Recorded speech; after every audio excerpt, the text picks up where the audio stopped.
All right. Shalom, shalom.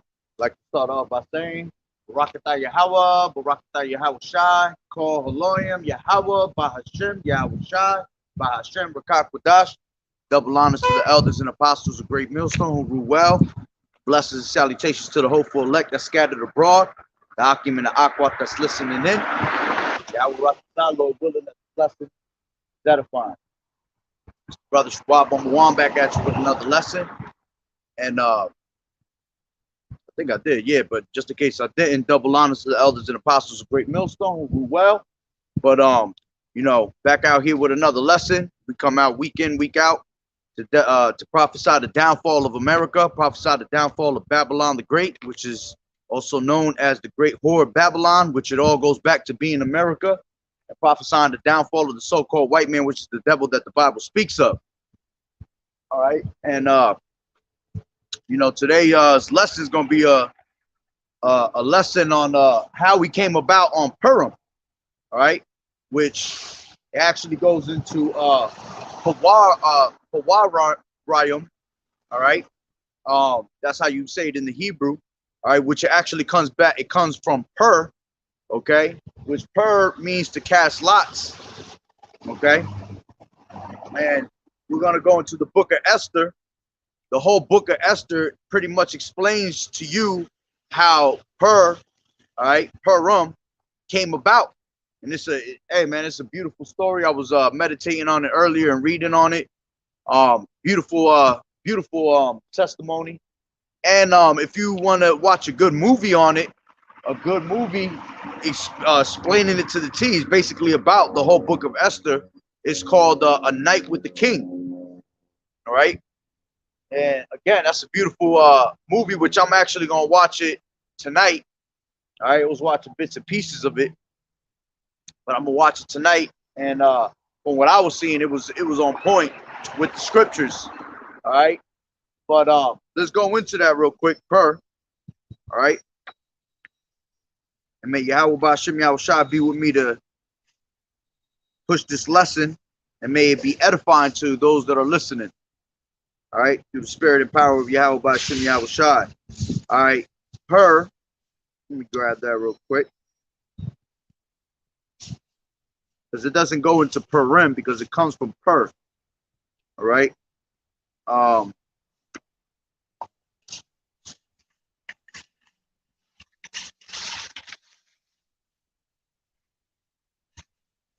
My bad, getting there.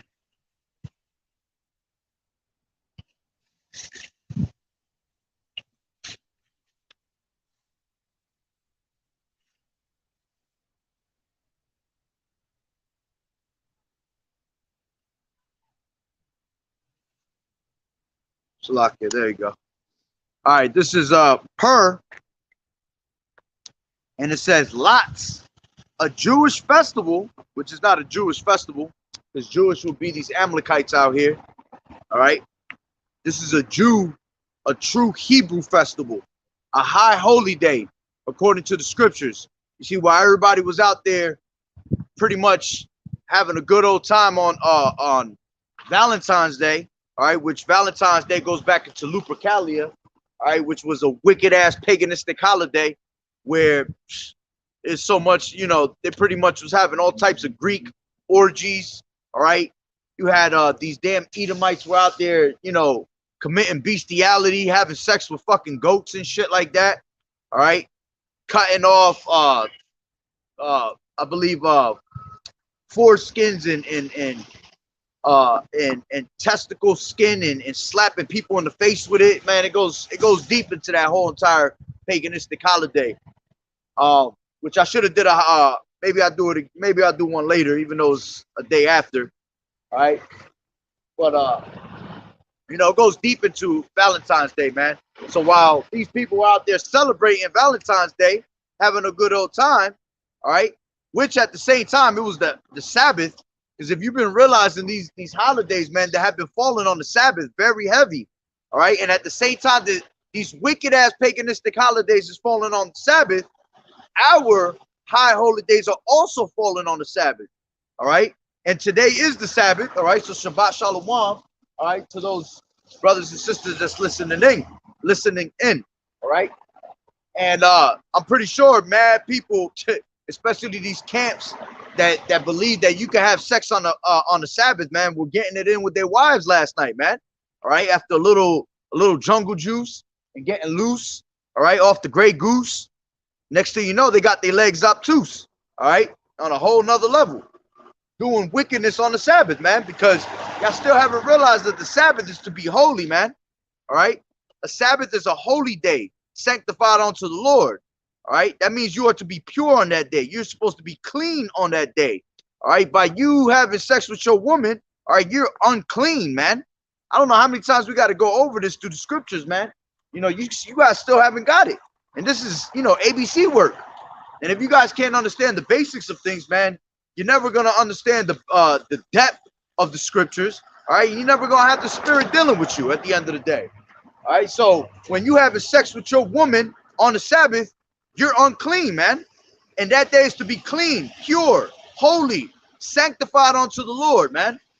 You want to be doing righteous works, preaching, reading, all right? Everything has to do with you dedicating that time to Yahweh Ba'ashem Yahweh Shai, all right? You're not supposed to do no work therein, all right? Having sex is putting in work, unless you just one of those 2-minute men that ain't putting no work in, then hey, that's why pretty much a lot of these women leaving these damn fools out here. All right, Shalom, Shabbat Shalom, Yahweh Ba'ashem Yahweh Shai, Barakatah.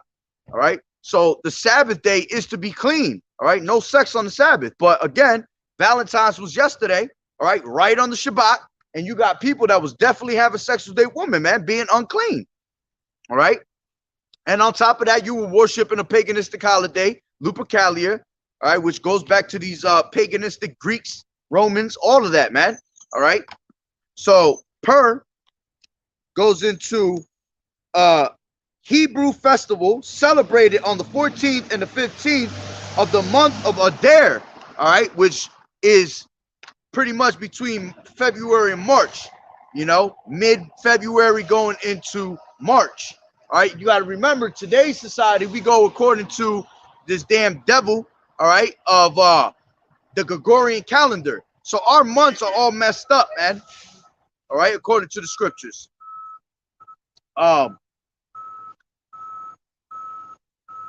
That's right. Them dictionaries come in handy, baby.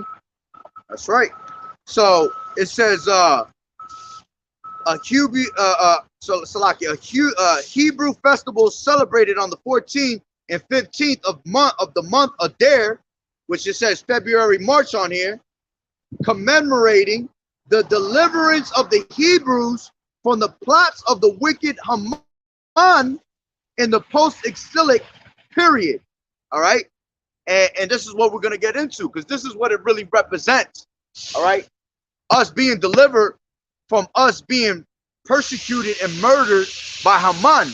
Okay, which the whole book of Esther, which is a beautiful book, man, speaks about how this devil wanted to kill all the Hebrews, man.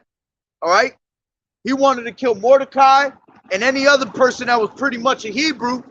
But Yahweh Ba'ashem Yahweh Shai, through his grace, once again, okay, has saved our people, man. And a lot of people try to act like Yahweh Ba'ashem Yahweh Shai doesn't do anything for us, but he does, man. You just don't see it. You see? Our people don't see it. But you're going to learn in these last days, man, that Yahweh Ba'ashem Yahweh Shai is a merciful power to those that honor and worship him. All right, because the elect is going to be saved out of a lot of torment, a lot of tribulation in these last days, man. Okay, so let me put this actually in my backpack. Don't have to carry it. All right, so that's what Purim, all right, which comes from Per, which in Hebrew will be Pawar, all right, or Pawara, which that would be singular, all right, pure. But when you add the yum at it, it becomes plural. So you would say Pawarayam, okay? So, block you.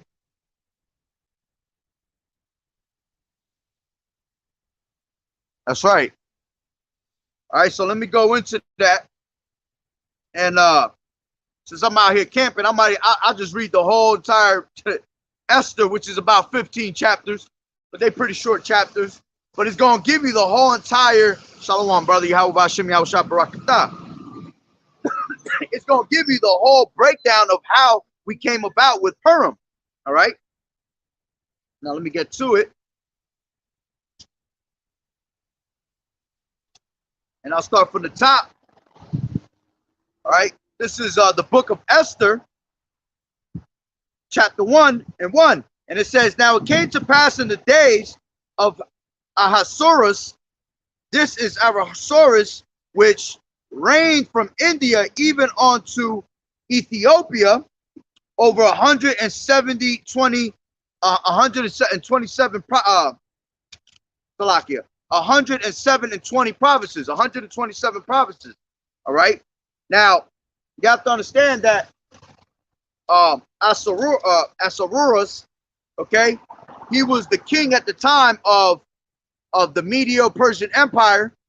All right, which that was in the time of between 486 to 485 Salakia, 486 to 465 BC. All right, before Xerxes. All right, now this is talking about Artaxerxes. Okay, now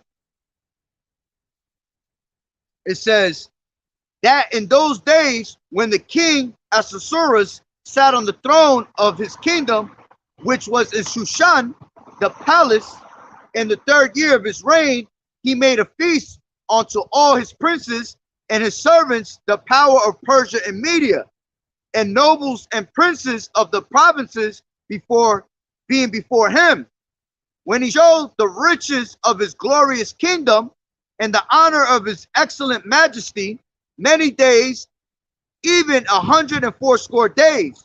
And when these days were expired, the king made a feast unto all people that were present in Shushan, the palace, both unto great and small, 7 days in the court of the garden of the king's palace, where were white, green, and blue hangings, fastened with cords of fine linen and purple, to silver rings and pillars of marble, Salakia.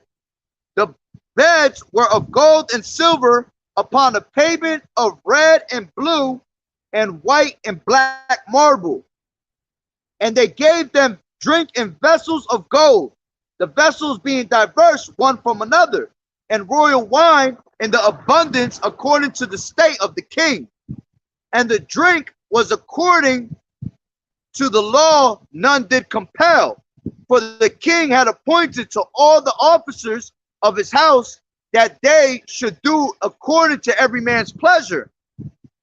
Also Vastai,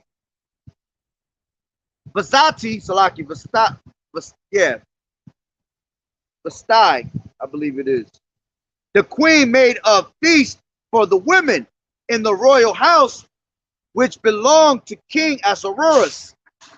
On the 7th day, when the heart of the king was merry with wine, he commanded Mehuman, Biztha, Harbona, Bigtha, and Abagtha, Zethar, and Carcas, the 7 chamberlains that served in the presence of Ahasuerus the king, to bring Vastai, the queen, before the king with the crown royal, to show the people and princes her beauty, for she was fair to look upon. But the queen refused to come at the king's commandment by his chamberlains, therefore was the king very wroth, and his anger burnt in him. So you had the queen, all right, that was supposed to come down. She was ordered by the king to come down, all right, but she didn't want to come, which that was already a red flag, because a man is an authority. So if a man tells you what to do, all right, which you women in these fucking days are totally out of order, all right, you're supposed to do what the man tells you. Why? Because that's what the definition of a woman is, a female servant, okay? So she was the queen at the time, okay? And it says, but the queen refused to come at the king's commandment by his chamberlains. Therefore was the king very wroth, and his anger burned in him. And then it says, then the king said to her wise men, to the wise men, Salakia, which knew the times, for so was the king's manner towards all that knew the law and judgment. And next on to him was Karshena, Shethar, Admatha, Tarshish, Meris, Marsena, and Memucan, the 7 princes of Persia and Media, which saw the king's face and which sat the first in the kingdom. And it says, what shall we do unto the queen Vasthi according to law, because she has not performed the commandment of the king Ahasuerus by the chamberlains? And Memucan answered before the king and the princes, Vasthi the queen has not done wrong to the king only, but also to all the princes and to all the people that are in all provinces of King Ahasuerus. For this deed of the queen shall come abroad unto all women, so that they shall despair their husbands. So that they shall despise their husbands in their eyes, and it shall be reported that the king Ahasuerus commanded Vasthi the queen to be brought in before him, but she came not. All right. So with her doing all this, you had the queen pretty much gave a way for women to start disrespecting their husbands. All right, that was going totally off. All right, and then it says, likewise shall the ladies of Persia and Media say this day unto all kings and princes which have heard of the deed of the queen, thus shall arise too much contempt and wrath.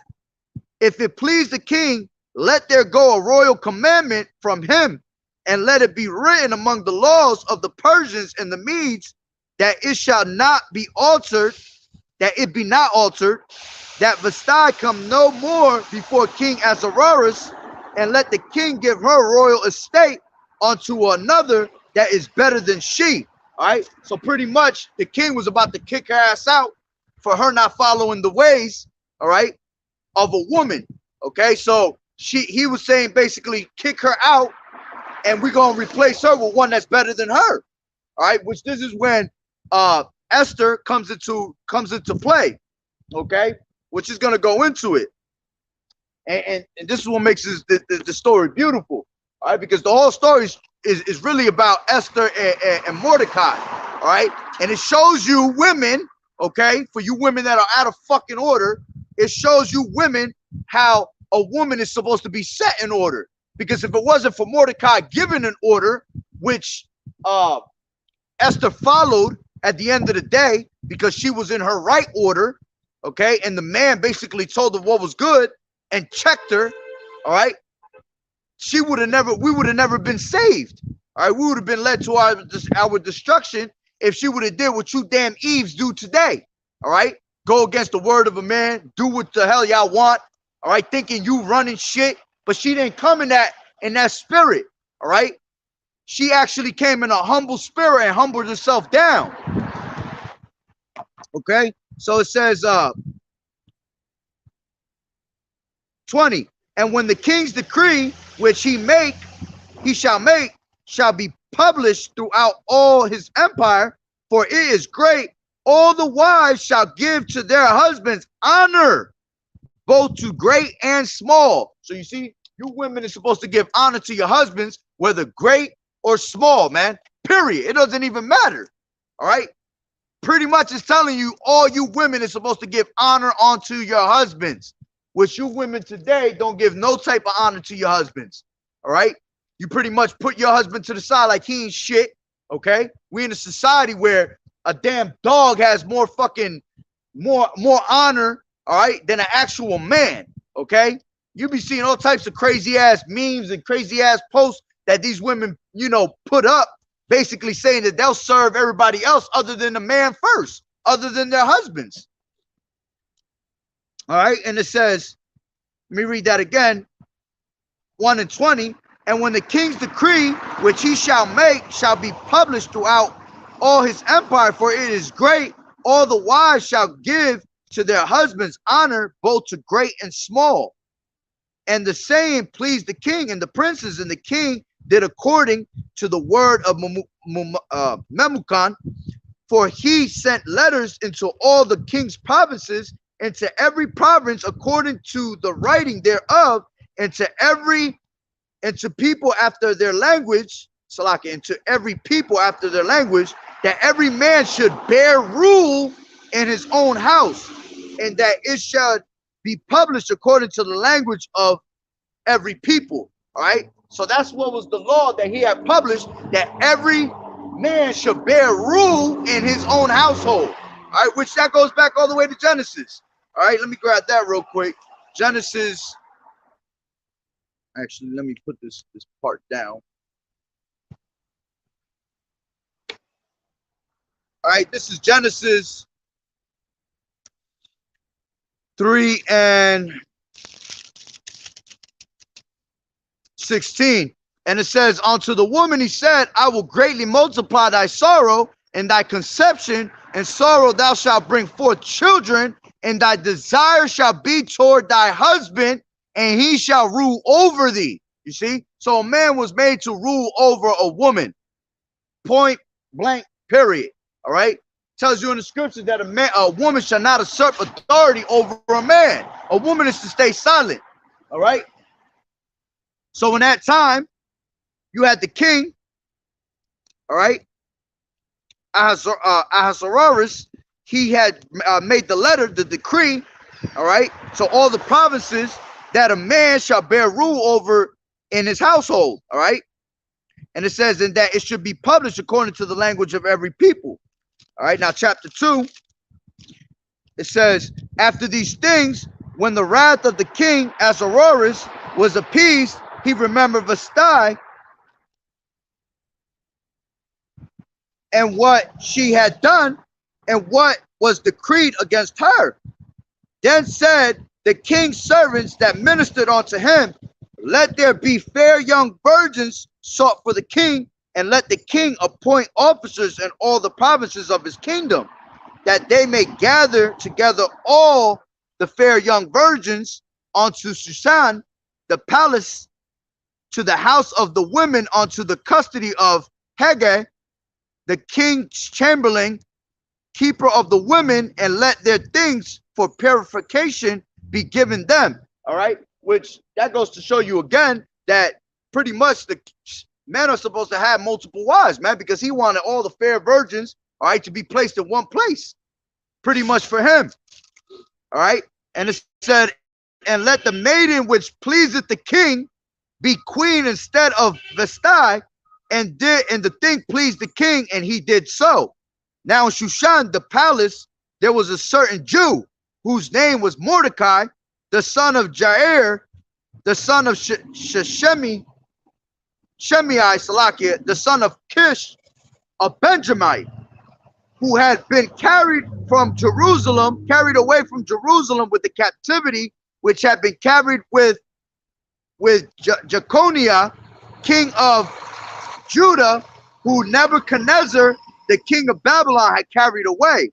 And he brought up Hadassah, that is Esther, his uncle's daughter. All right. So you had Mordecai and Esther that came from the tribe of Benjamin. All right. And it says, for she had neither father nor mother, and the maid was fair and beautiful, whom Mordecai, when her father and her mother were dead, took for his own daughter. So you had Mordecai, which was the uncle. Okay. If I'm saying that right, yep.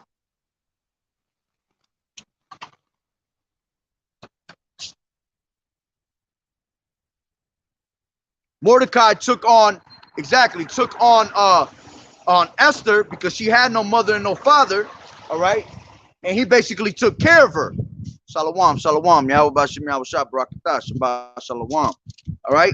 So it says, 8. So it came to pass when the king's commandment and his decree was heard, And when many maidens were gathered together unto Shushan the palace to the custody of Haggai, that Esther was brought also unto the king's house to the custody of Haggai, keeper of the women, Haggai. And the maiden pleased him, and she obtained kindness of him, and he speedily gave her things for purification, with such things as belonged to her, and 7 maidens which were meet to be her which were meet to be given her out of the king's house, and he preferred her and her maids unto the best place of the house of the women. Esther had not showed her people nor her kindred, for Mordecai had charged her that she should not show it. All right, so you had Esther that was supposed to pretty much keep it a secret of her being a Benjamite, her being a Israelite. Okay, and it says 12. Now when every maid's turn was come to go in to King Ahasuerus, after that she had been 12 months, according to the manner of the women, for so were the days of their purifications accomplished, to wit 6 months with oil of myrrh, and 6 months with sweet odors, and with other things for the purifying of the women. Then thus came every maiden unto the king, whatsoever she desired was given her, to go out with her out of the house of the women unto the king's house. In the evening she went, and on the morrow she returned into the second house of the women, to the custody of Shaashgaz, the king's chamberlain.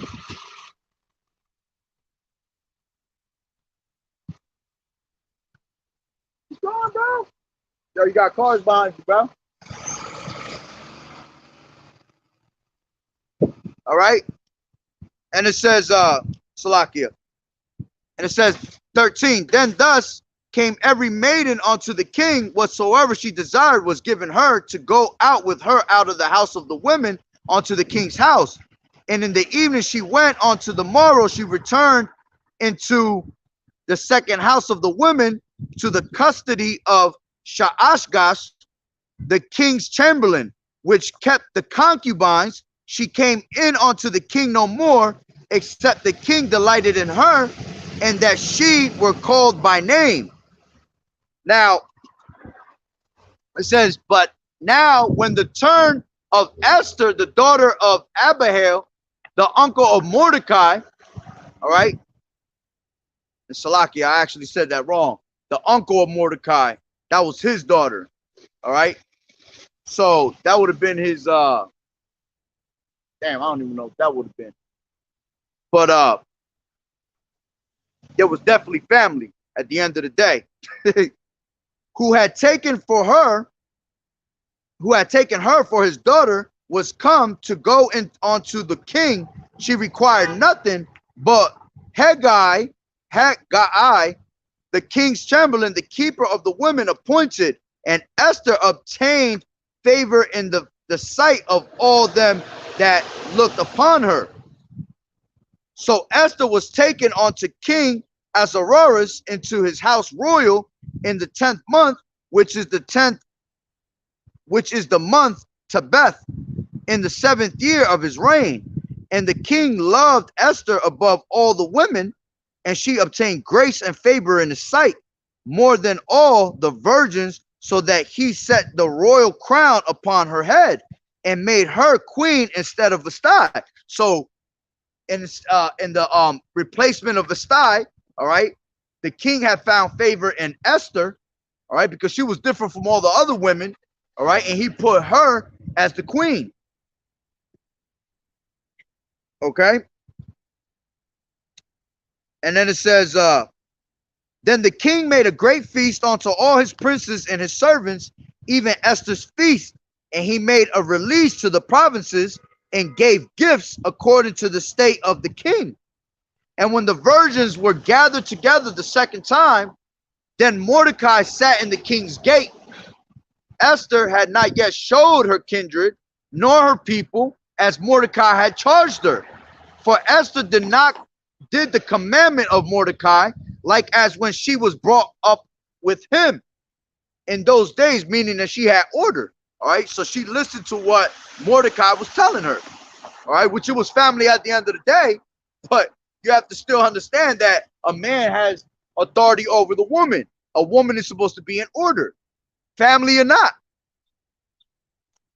All right, and it says 21, in those days, while Mordecai sat in the king's gate, two of the king's chamberlains, Bigthan, and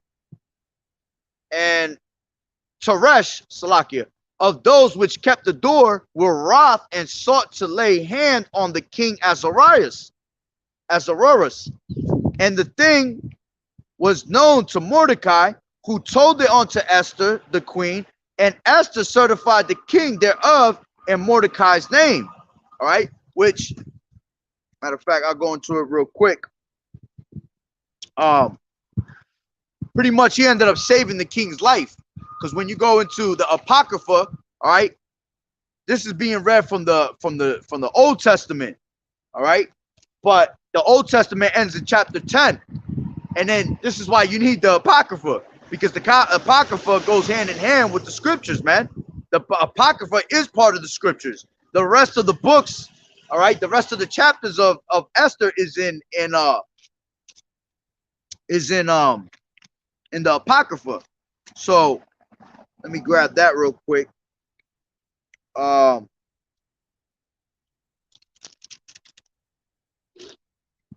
me see where it was.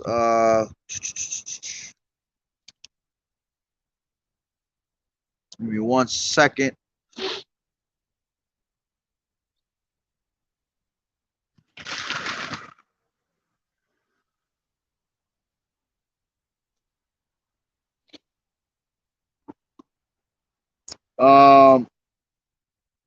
As a matter of fact, you know what? I'm gonna continue reading because I'll just read it because it's only 15 chapters anyway. So I'll go into it. It'll bring that part back up.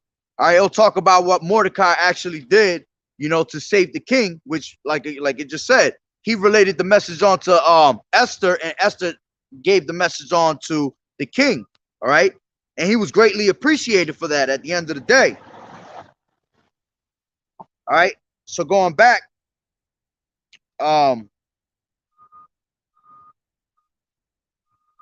Shalakia,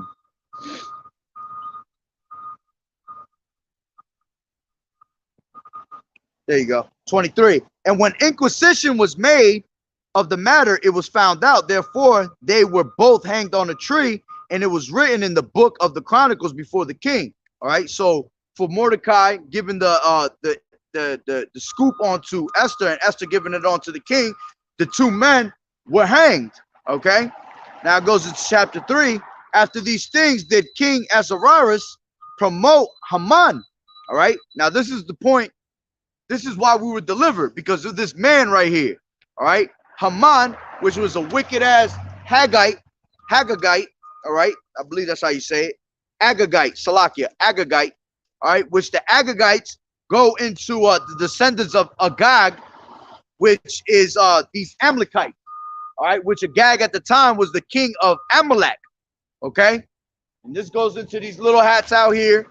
All right. These fake ass Jews that claim to be the ones that are the chosen. All right. And what happened was that Agag was the king of the Amalekites, which Saul spared, but Samuel killed later. Okay.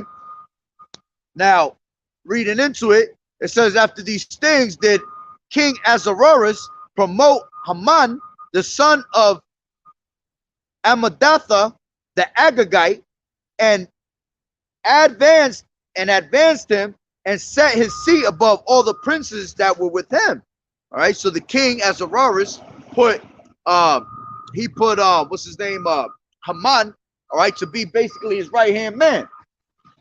Put him as that prince. And it says, all the king's servants that were in the king's gate bowed and reverenced Haman, for the king had so commanded concerning him. But Mordecai bowed not, nor did him reverence. All right, so you have Mordecai that, being an Israelite, he didn't bow down, which And the Apocrypha is going to tell you of why he didn't bow down at the end of the day. All right. Matter of fact, let me grab it real quick. This is Esther 13. It says, "For I could not have been content with goodwill for the salvation of Israel to kiss the sole of his feet, but I did this, that I might not prefer the glory of man above the glory of Yahweh. Neither will I worship any but thee, O Yahweh, neither will I do it in pride." All right. So this is why you had Mordecai that didn't bow. And this is in Esther in the Apocrypha, which will be in chapter 12, verse 13. All right. So he didn't bow. Okay, because he says, "For I let me read it up a little bit. 11, "Thou art Lord of all things, and there is no man that can resist thee, which art the Lord. Thou knowest all things, and thou knowest, Lord, that it was neither in contempt nor pride, nor for any desire of glory, that I did not bow down to proud Aman. For I could have been content with goodwill for the salvation of Israel to kiss the soles of his feet. But I did this, that I might not prefer the glory of man above the glory of Yahweh. Neither will I worship any but thee, O Yahweh, neither will I do it in pride." All right. And hey, thou shalt not worship or bow down to any image, to any God, anybody. All right. Yahweh Bashim Yahushua is the only person that, the only power that you bow down to, man. You got these people out here bound down to fucking images, bound down to man, all right, bound down to the white man in this society and his fucking images, all right, and his technologies. Pretty much our people bow down to everything but Yahweh Bashim Yahushua, man. So Mordecai, all right, didn't bow down to this guy, even though Israel would have been in good case with him, okay? He still didn't do it, because this is why Israel was about to be pretty much put to death, anybody that was a Jew, because Haman didn't like Mordecai at all, man. He literally had that perpetual hatred. Remember, he's from Amalek, all right? So it goes back to what? Ezekiel 35 and 5, all right? Because that has a perpetual hatred, all right? These damn devils hate us, man. No matter what you want to think, man, these devils always going to have in the back of their mind straight hatred for our people, which it also tells you in, I believe it's, I think it's in Exodus, where it says that Yahweh Bashim Yahushai will have war with Amalek from generation to generation, which he has indignation for. All right. As a matter of fact, did he not say that I hate Esau, that he loved Jacob, but he hated Esau? All right. And his indignation and his wrath was upon them always. So this goes to show you that wrath, that perpetual hatred that this devil has for us. All right. So going back to Esther in the Old Testament 3 and 2, "And all the king's servants that were in the king's gate bowed and reverenced Haman, for the king had so commanded concerning him. But Mordecai bowed not, nor did he reverence. Then the king's servants which were in the king's gate said unto Mordecai, Why transgressest thou the king's commandment? Now it came to pass, when they spake daily unto him, and he hearkened not unto them, that they told Haman to see whether Mordecai his matters would stand, for he had told them that he was a Jew.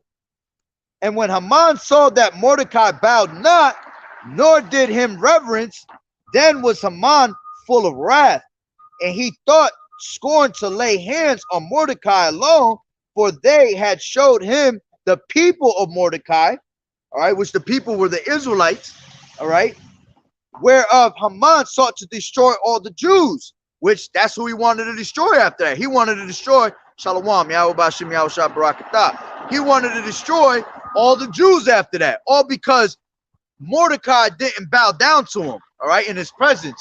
So now, by Mordecai not bowing down, all right, pretty much all the Israelites had to pay for it. All right, which it goes back to that perpetual hate anyway. All right, because remember, we were always let me read that real quick. This is Wisdom of Solomon 2. And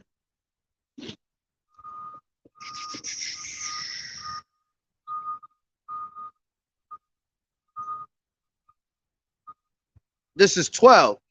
Therefore, all right, I'll start at 10. Let us oppress this is the way, the mentality of the wicked. All right. Those that are always against the true Hebrew Israelites, man. Which is these damn heathens. All right. Starting with Edom first and the rest of these damn heathens. All right. This is Wisdom of Solomon 2 and 10. Let us oppress the poor, righteous man. Let us not spare the widow, nor reverence the ancient gray hairs of the age. Let our strength be the law of justice, for that which is feeble is found to be nothing worth. Therefore, let us lie in wait for the righteous, because he is not of our turn. He is clean contrary to our doings. You see, our people, all right, the true Hebrew Israelites, man, we're clean contrary to everything that this devil does. All right. See, this devil's got this shit all upside down. All right. He got everything everything that's righteous, he got you thinking is wrong. All right. Everything that's wrong, he got you thinking is righteous. All right. And it goes to, you know, they take bitter for sweet, sweet for bitter. All right. Surely the turning of things upside down. All right. Because this is all upside down backwards. All right. So it says, because he is not of our turn, and he is clean contrary to our doings. He upbraideth us with our offending the law, and objective to our infamy, the transgressions of our education, which we are all totally against the way this damn devil teaches you. All right. Everything that this devil teaches you is straight vain, man. Everything this devil teaches you in the society is made to go against the scriptures. It's pretty much having you commit sin left and right. And then it says, he professed to know the knowledge of Yahweh, and he calleth himself the child of the Lord. He was made to reprove our thoughts. You see, our people are made to reprove his thoughts.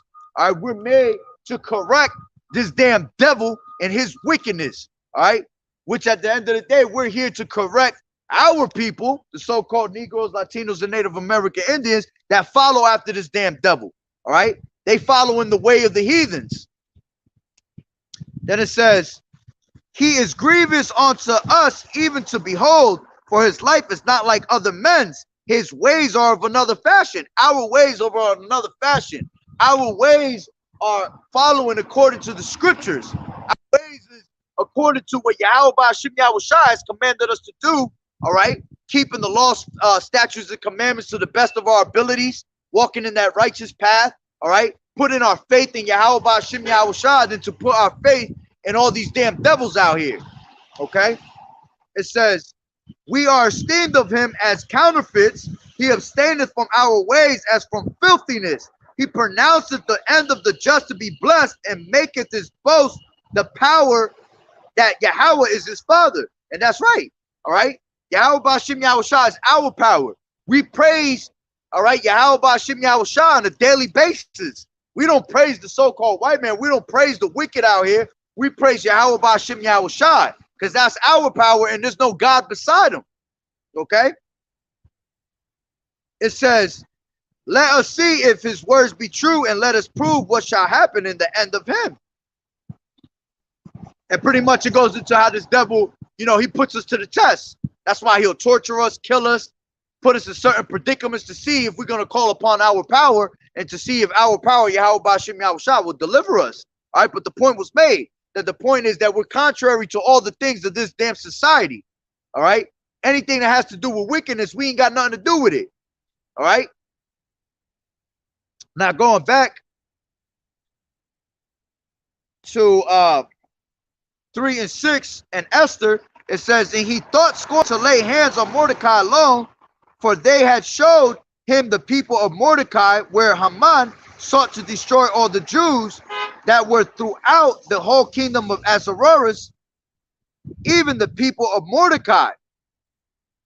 In the first month, that is the month Nisan, in the 12th year of King Ahasuerus, they cast pur. That is the lot. You see, that's where it goes into pur, which pur means the lots. All right.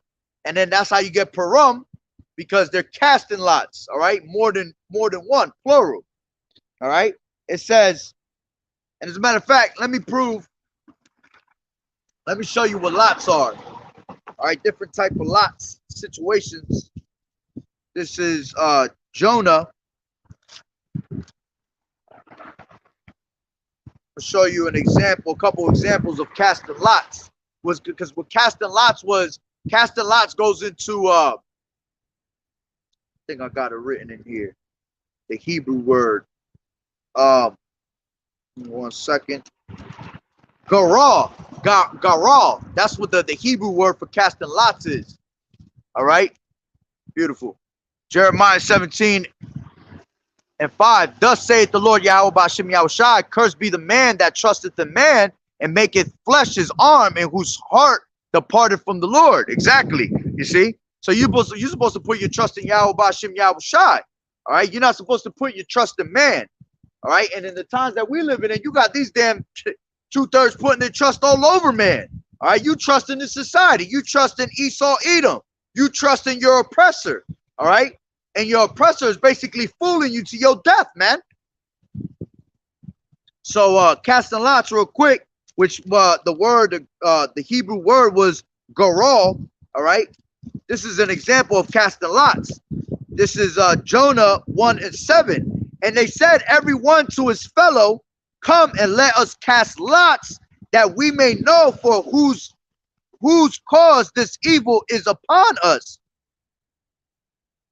So they cast lots, and the lot fell upon Jonah. All right. So pretty much what that word Gaal goes into, it goes into pebbles. All right. Pebbles, and it's almost like drawing straws. All right. We're gonna draw these straws real quick, and we're gonna see who's the one.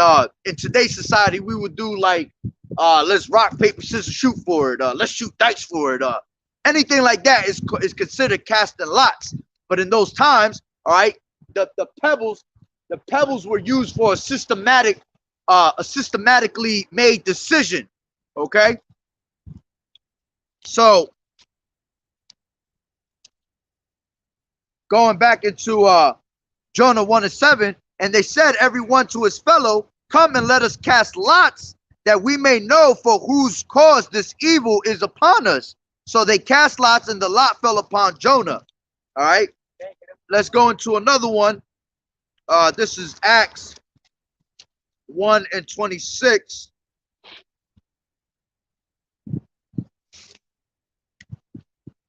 Give me 1 second.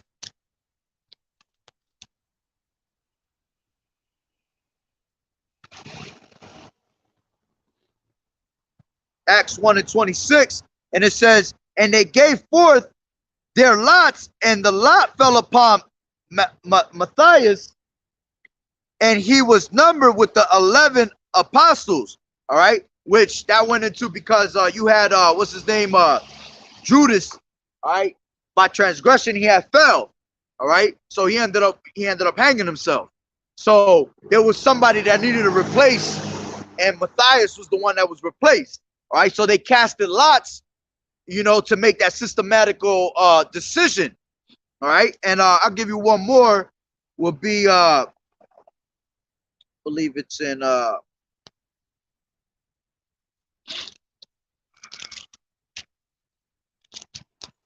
Joel. Ooh, I think it's freezing, boy. This is Joel 3. 3, and I'll just start at the top real quick. It says 3:1, for behold, in those days and in that time, when I shall bring again the captivity of Judah and Jerusalem, I will also gather all nations and will bring them down into the valley of Jehoshaphat, and will plead with them there for my people and for my heritage Israel, whom they have scattered among the nations and parted my land. Here's the point. And they have cast lots for my people, and have given a boy for a harlot, and sold a girl for wine, that they might drink. You see? So they pretty much casted lots, make a They were doing, you know, drawing straws. All right, we're going to put this little boy over here and we're going to use him for prostitution. We're going to take this woman and we're going to get wine out of it. You see? That's what casting lots is. All right. So going back to Salakia, back to Esther 3 and 7, and it says, in the first month, that is the month Nisan, in the 12th year of the king Ahasuerus, they cast pur. All right. That is the lot before Haman from day to day and from month to month to the 12th month. That is the month Adar. All right. And it says, and Haman said unto King Ahasuerus, there is a certain people scattered abroad and dispersed among the people in all the provinces of thy kingdom, and their laws are diverse from all people, neither keep they the king's laws. Therefore, it is not for the king's profit to suffer them. You see, again, going into Wisdom of Solomon too, we're always against what this damn devil's doing. All right, we are not moving according to the laws that these devils do, but we move according to the laws that Yahweh Ba'Shem Yahweh Shai has given us. All right, we're clean contrary to the ways of their doings, man. So 9, it says, if it please the king, let it be written that they may be destroyed. And this was talking about the Israelites. All right, Haman was talking about the Israelites being that other people that was scattered among the people. All right, which, hey, that was scripture anyway, that we will be scattered throughout the 4 corners of the earth. All right, we will be scattered through different countries, man. So it says, if it please the king, let it be written that they may be destroyed, and I will pay 10,000 talents of silver to the hands of those that have the charge of the business to bring it into the king's treasuries. And the king took his ring from his hand and gave it unto Haman, the son of Amadatha, the Agagite, the Jews' enemy. All right, see, the Jews' enemy, the Hebrews' enemies, going into them damn Amalekites. And the king said unto Haman, the silver is given to thee, the people also to do with them as it seemeth good to thee. Then were the king's scribes called unto the 13th day of the first month, and there was written according to all that Haman had commanded unto the king's lieutenants and to the governors, and were over every province, and to the rulers of every people of every province, according to the writing thereof, to let every people after their language in the name of the king Ahasuerus was it written and sealed with the king's ring. And the letters were sent by post into all the king's provinces to destroy, to kill, and to cause to perish all Jews, both young and old, little children and women in one day. All right, going into that what? Going back to 3 and 7, casting the lots. All right, and this goes to show this damn devil this is why I don't understand how you fucking people don't understand that these damn devils is against you, man. That's your enemy. To this day, they doing the same exact thing, man. All right. It says, and the letters were sent by post into all the king's provinces to destroy, to kill, and to cause to perish all Jews, both young and old, little children and women in one day. So in one day, they wanted all our people pretty much to be diminished, man. All right. And it says, even upon the 13th day of the 12th month, which is the month Adar, to take the spoil of them for a prey. All right. And again, they doing the same thing to this day. All right. Let me grab Psalms.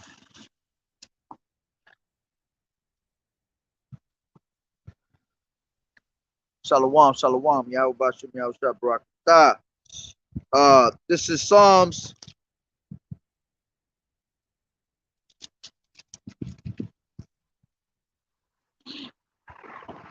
83 and 2. For lo, thine enemies make a tumult, and they that hate thee have lift up the head. they had taken crafty counsel against thy people and consulted against thy hidden ones, they have said, come and let us cut them off from being a nation, that the name of Israel may be no more in remembrance. For they have consulted together with one consent. They are confederate against thee. All right. So they were doing that in that time. They're still doing it to this time. All right. Always trying to get rid of the true Hebrew Israelites, man, which is you so-called Negroes, Latinos, and Native American Indians. All right. Let me bring this out. Shalom, Kazak, Yahweh Shem Yahushua Barakatah. All right. This is James 1:1. James, a servant of Yahweh and of the Lord Yahweh Shai, to the 12 tribes which are scattered abroad. Greeting, you see? So we're scattered throughout the whole entire earth, man. To the four corners of the earth. That's why in these last days, a lot of these people gonna be surprised who are really true Israelites, man. Because you're gonna see a lot of people that look nothing like Israelites, that look like these heathen nations, but are actually Israelites by blood, man, through the spirit. All right. And then you got a lot of people that look like Israelites that they're straight heathens, man.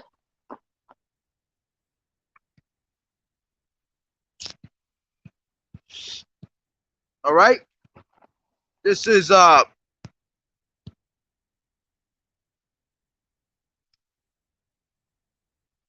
me 1 second. Oh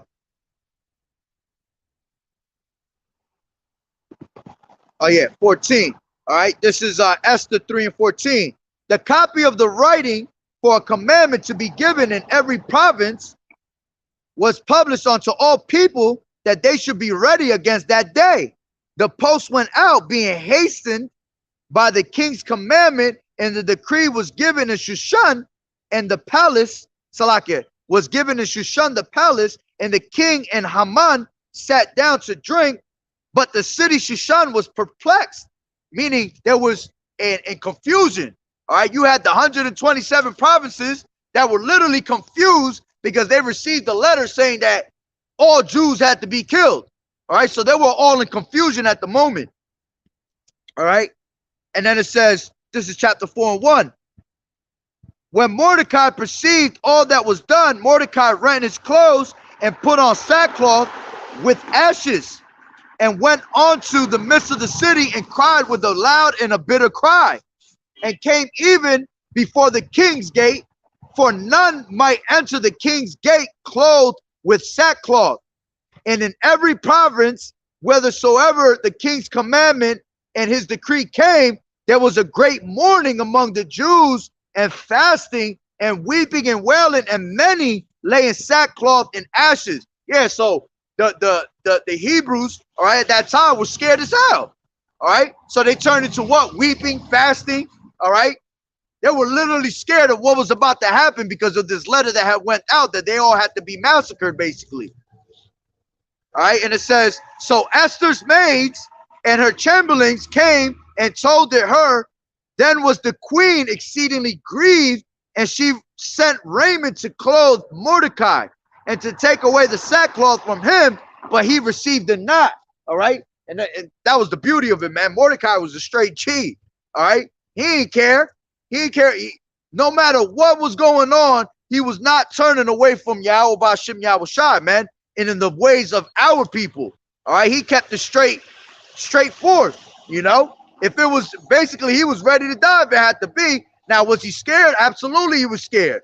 All right, because it's going to go into it how he ordered through a letter to Esther to, you know, to do something about it, because she was the queen at the time, so she had a big say so.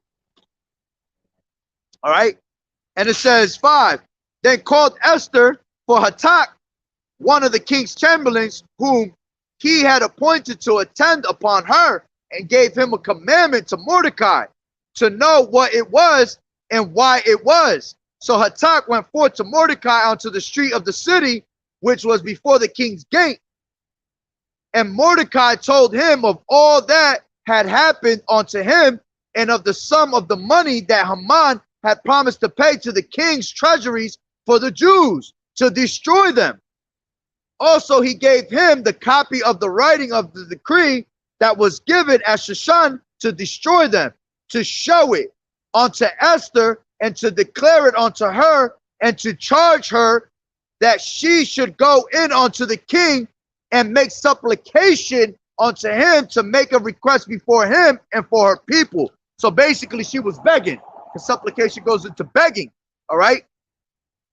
And it says, and Hatak came and told Esther the words of Mordecai. Again Esther spake unto Hatak and gave him commandment unto Mordecai. All the king's servants and the people of the king's provinces do know that whatsoever, whether man or woman, shall come unto the king into the inner court, who is not called, there is one law of his to put him to death, except such to whom the king shall hold out the golden scepter, that he may live. But I have not been called to come in unto the king these 30 days. All right, so remember that part right there. All right, anybody that came into the inner court, all right, without being called, you were to be put to death. All right, unless he held out the golden scepter. All right, then you were, you were pretty much allowed. All right, you will live. And then it says, and they told to Mordecai Esther's words. Then Mordecai commanded to answer Esther, think not with thyself that thou shalt escape in the king's house more than all the Jews. For if thou altogether holdest thy peace at this time, then shall their enlargement and deliverance arise to the Jews from another place. But thou and thy father's houses shall be destroyed. And who knoweth whether thou art come to the king for such a time as this? Then Esther bade them return Mordecai's this answer. Salakia. Then Esther bade them return Mordecai this answer. Go gather together all the Jews that are present in Shushan, and fast ye for me, and neither eat nor drink 3 days, night or day. I also and my maidens will fast likewise, and so will I go in unto the king, which is not according to the law, and if I perish, I perish. So Mordecai went his way and did according to all that Esther had commanded him. All right. So actually, this is the part where you had Esther. She did a good deed. Why? Because she was in order. All right. She listened to what the man was saying. All right. Which what Mordecai had ordered her to do, because he was the man. All right. So she had to take the order from him, which she was of the tribe anyway. All right. Same tribe. And what did she do? All right. She said that she was gonna she told them to fast. All right. And that she was gonna speak to the king. All right, whether it was gonna put her to death or not. All right. So the order that was given by Mordecai, she listened and she did it. All right, which how many women today will actually, for their own people, for their own kindred, all right, will go out there and put their life on the line for their nation, man. None of these women will do that shit. All right. These women will give themselves up to the damn so-called white man ASAP just to save their own ass, man. All right. That's what makes Esther man, that's why this story is so beautiful, man. But continuing on, it says,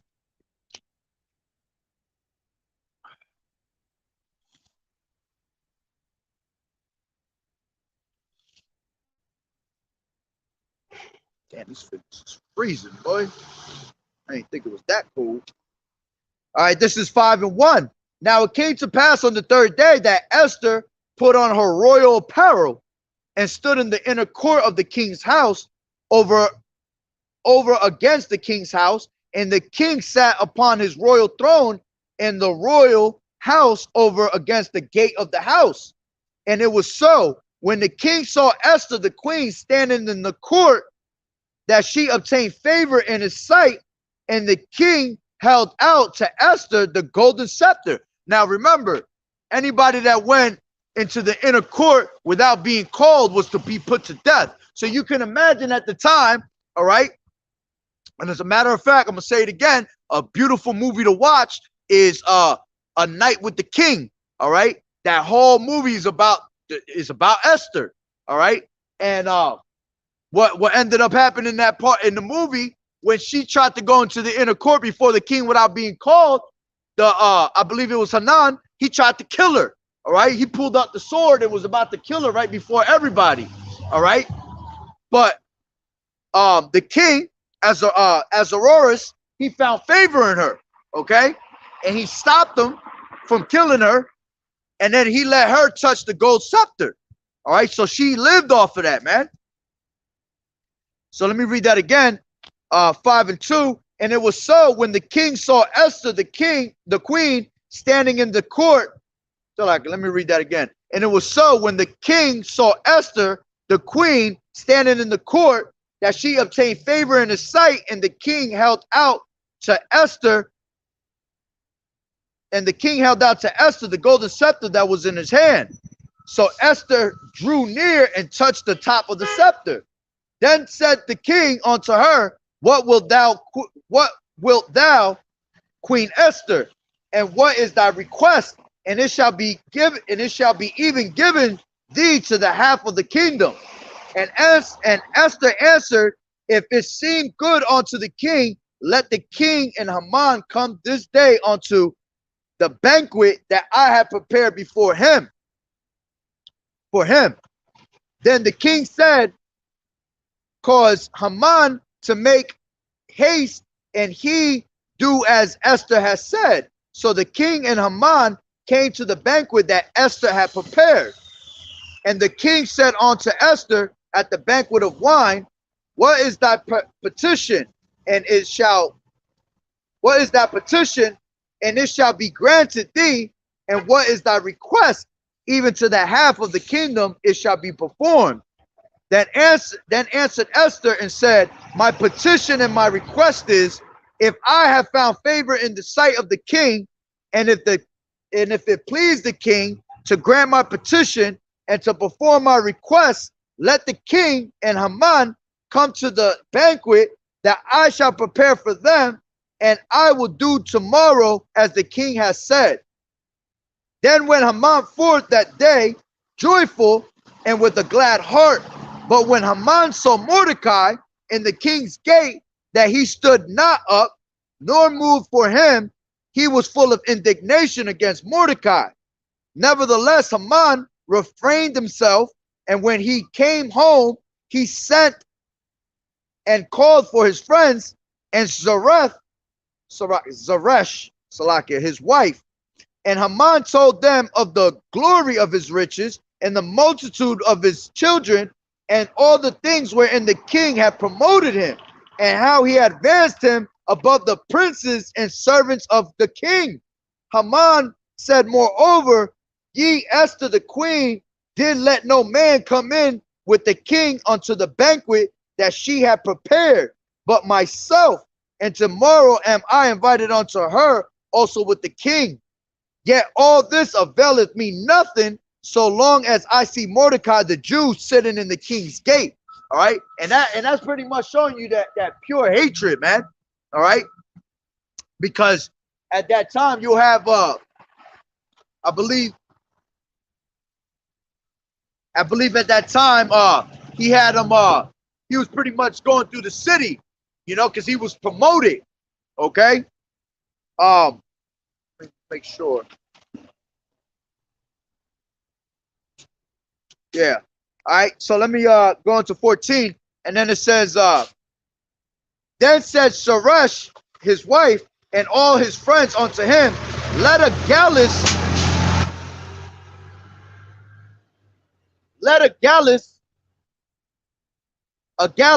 be made of 50 cubits high, and tomorrow speak thou unto the king that Mordecai may be hanged thereon. Then go thou and merrily with the king onto the banquet, and the thing pleased Haman, and he caused the gallows to be made. And a gallows is it's like a cross piece where they would hang the slaves and all that, you know, and where, you know, they would hang the slaves, they would put the rope around those two pieces of wood, and then they would knock out that you know, it would be a chair, box, whatever it was in the bottom. That's what a gallows was. All right.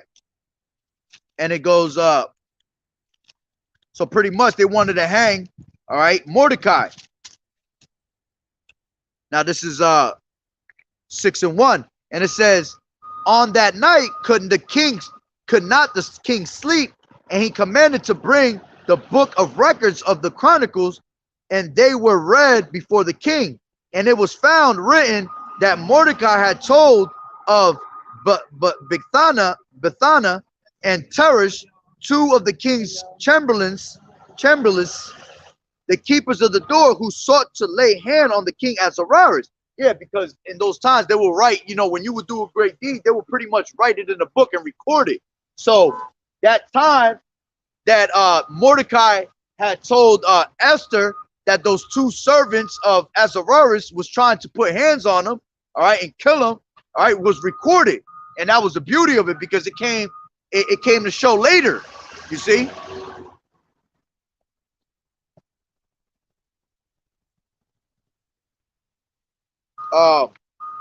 So it says, and the king said, what honor and dignity has been done to Mordecai for this? Then said the king's servants that ministered unto him, there is nothing done for him. And the king said, who is in the court?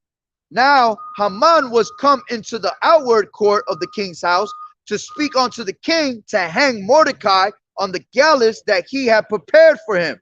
And the king's servant said unto him, behold, Haman standeth in the court. And the king said, let him come in. So Haman came in, and the king said unto him, what shall be done unto the man whom the king delighteth to honor? Now Haman thought in his heart, to whom would the king delight to do honor more than to myself? And Haman answered the king, for the man whom the king delighted to honor, let the royal apparel be brought, which the king used to wear, and the horse that the king rideth upon, and the crown royal which is set upon his head. And let this apparel and horse be delivered to the hand of the one of the king's most noble princes, that they may array the man withal whom the king delighted to honor, and bring him on horseback through the street of the city, and proclaim before him, thus shall it be done to the man whom the king delighted to honor. All right. So now he's going to even make Haman even more mad. All right. Because you got Haman trying to kill him off. All right. But he's about to be honored for the works that he had did saving the king. All right. And it says, then the king said to Haman, make haste and take the apparel and the horse as thou hast said, and do even so to Mordecai the Jew that sitteth at the king's gate. Let nothing fail of all that thou hast spoken. Then took Haman the apparel and the horse, and arrayed Mordecai, and brought him on the horse back through the street of the city, and proclaimed before him, thus shall it be done unto the man whom the king delighted to honor. And Mordecai came again to the king's gate, but Haman hastened to his house, mourning and having his head covered. So again, this is when Haman was pissed off, all right, because pretty much he trying to put him down to death, all right, but he's being honored by the king, all right. And it says, and Haman told Zeresh, his wife, and all his friends everything that had befallen him. That said, his wise men, and it's funny because that goes to show you how Yahweh Ba'Shem Yahweh Shai is, man. Yahweh Ba'Shem Yahweh Shai is a character. All right. Here it is. You trying to put down Mordecai. All right. One of Yahweh Ba'Shem Yahweh Shai's. All right. And now, you're supposed to be running around in that horse pretty much. All right. Having all that glory, but he's being glorified. All right. Being honored. And it says, and Haman told Zeresh, his wife, and all his friends everything that had befallen him. Then said his wise men and Zeresh his wife unto him, if Mordecai be the seed of the Jews, before whom thou hast begun to fall, thou shalt not prevail against him, but shalt surely fall before him. And while they were yet talking with him, came the king's chamberlains, and hasted to bring Haman unto the banquet that Esther had prepared. So the king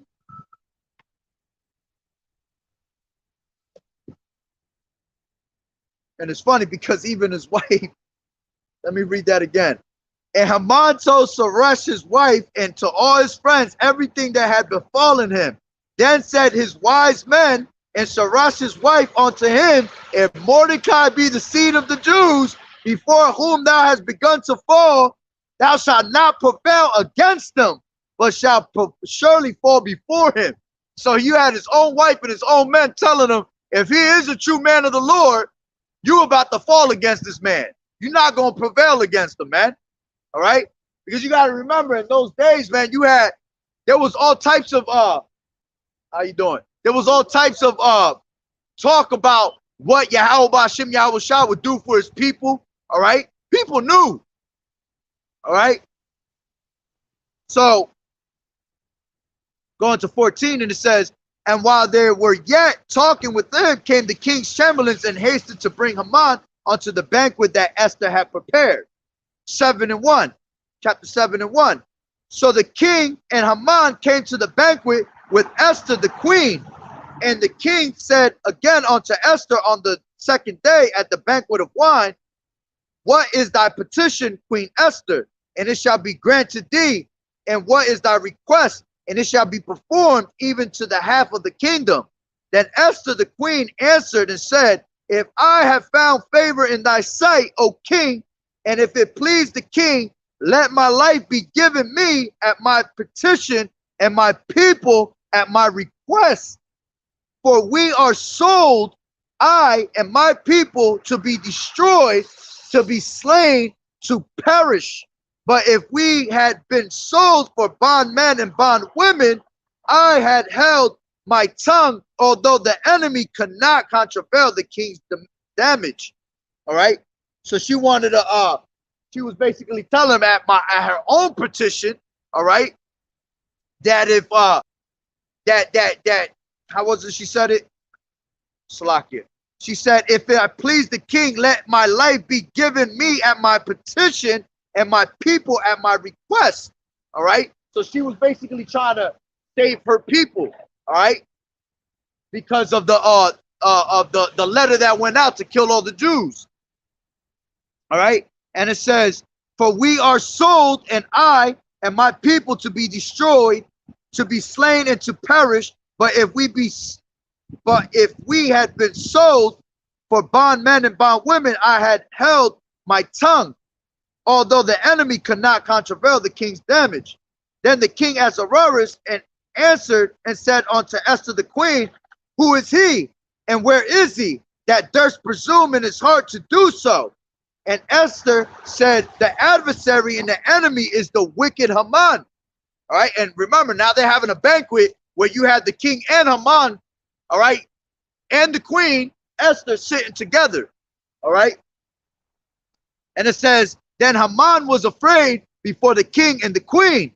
And the king, arising from the banquet of wine in his wrath, went into the palace garden, and Haman stood up to make request for his life to Esther the queen. For he saw that there was evil determined against him by the king. Then the king returned out of the palace garden into the place of the banquet of wine, and Haman was fallen upon the bed whereon Esther was.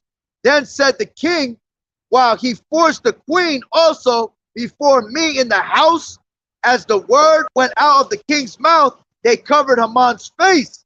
All right. So he was basically getting physical, all right, with Esther and demanding her, you know, pretty much to change her speech, to say something different. All right, and in the process of that, all right, he grabbed he laid hands basically on her, and the king walked in and grabbed Haman, all right, with his other with his other servants, all right, and they put a bag around his head basically, which will show you that in that movie, all right, A Night with the King. And it says, and the king arising from the banquet of the wine in his wrath went into the palace garden, and Haman stood up to make a request for his life to Esther the queen, for he saw that there was evil determined against him by the king. Then the king returned out of the palace garden into the place of the banquet of wine, and Haman was fallen upon the bed whereon whereon Esther was. Then said the king, will he force the queen also before me in the house? As the word went out of the king's mouth, they covered Haman's face. And Harbana, one of the chamberlains,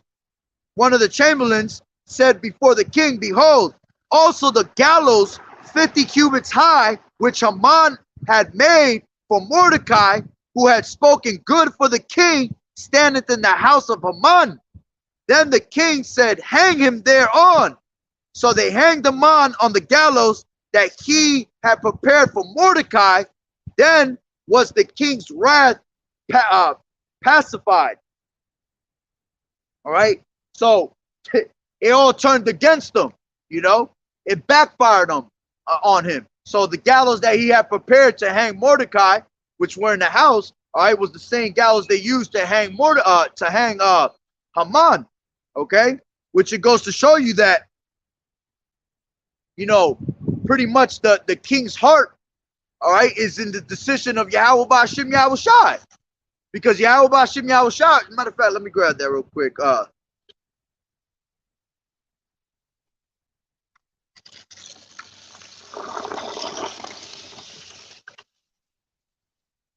My fingers are frozen, boy. I can't feel them. Shit. Matter of fact, Bubba Kushar, if a brother could put that up, Proverbs 21 and 1, Bubba Kushar.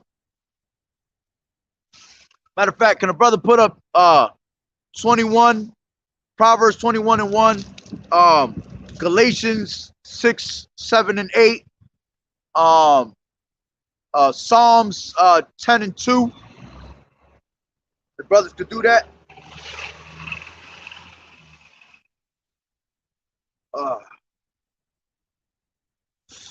Woo.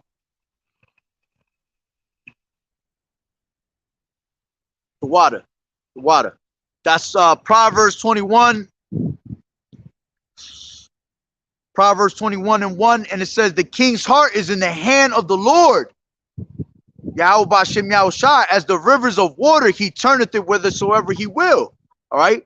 And just like today's, man, in today's days, all right, Yahweh Ba'Shem Yahweh Shai is in control of all these kings out here, man. All right. Anybody that's a ruler, all right, he's in control of.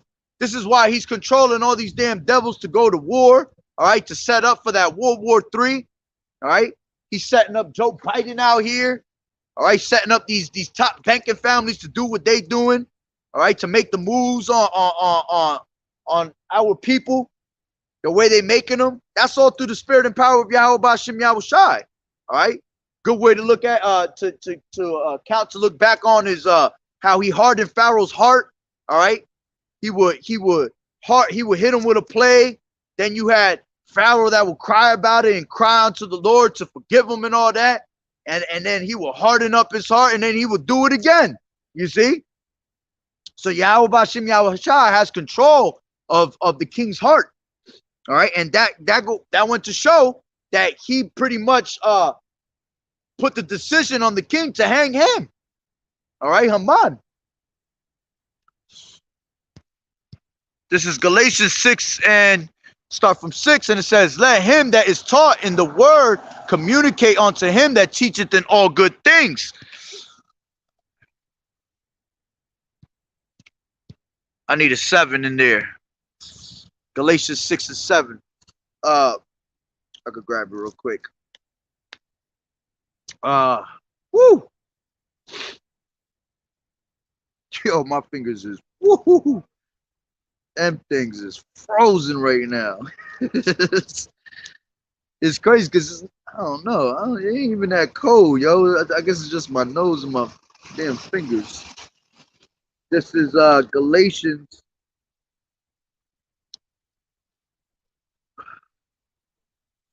Oh.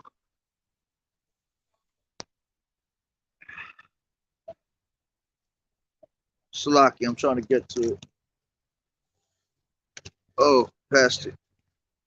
This is Galatians. There we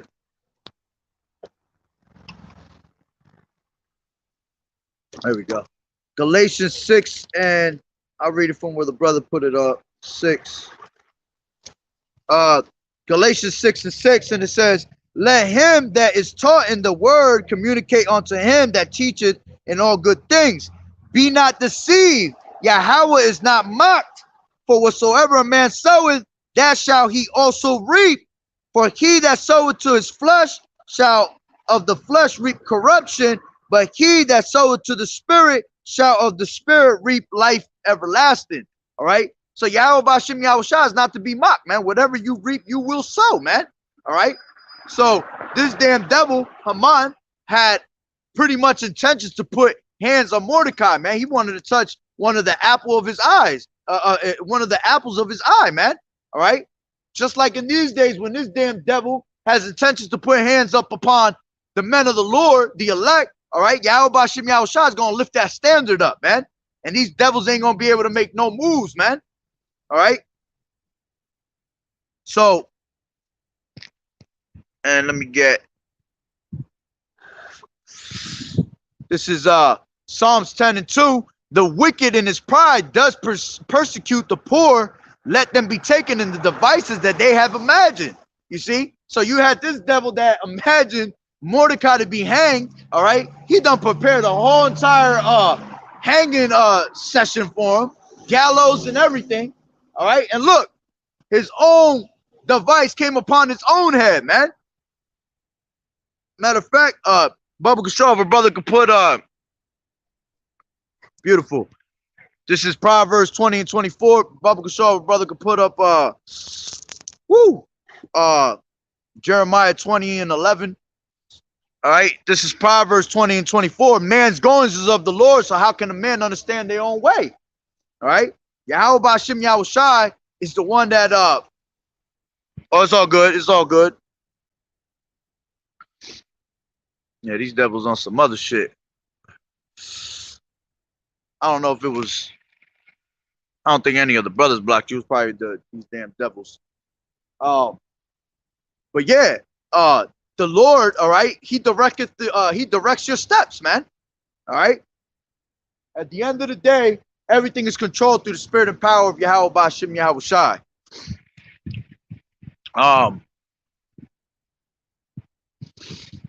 Beautiful. This is Jeremiah 20 and 11. But the Lord is with me as a mighty terrible one. Therefore my persecutors shall stumble, and they shall not prevail. They shall be greatly ashamed, man. All right. At the end of the day, anybody that tries to come up against the men of the Lord, all right, any of the elect, man, you're gonna be confounded, man. You're gonna be greatly ashamed for trying to put hands on the men of the Lord, man.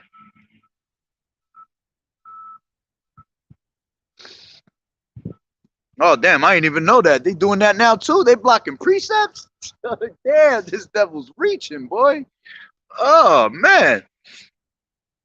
It says, they shall be greatly ashamed, for they shall not prosper.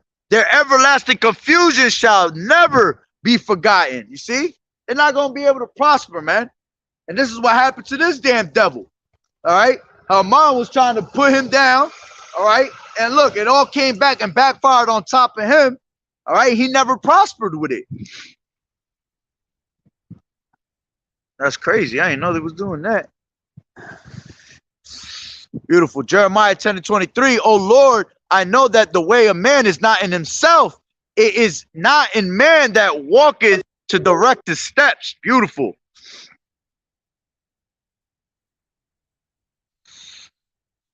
Oh Lord Yahweh, correct me, but with judgment, not in thy anger, lest thou bring me to nothing. Ooh.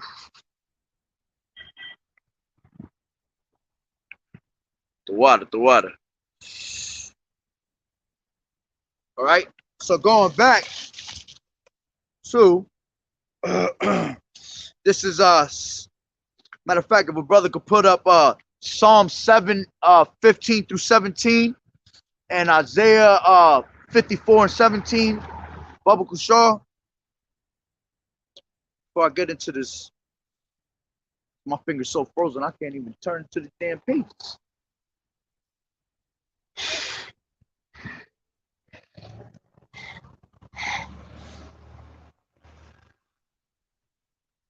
Oh, the famine of the word is coming very soon. That you got little increments of famine of the word being put out now by these brothers, by brothers getting their channels knocked down all the time. I just went through 3 channels they just took down.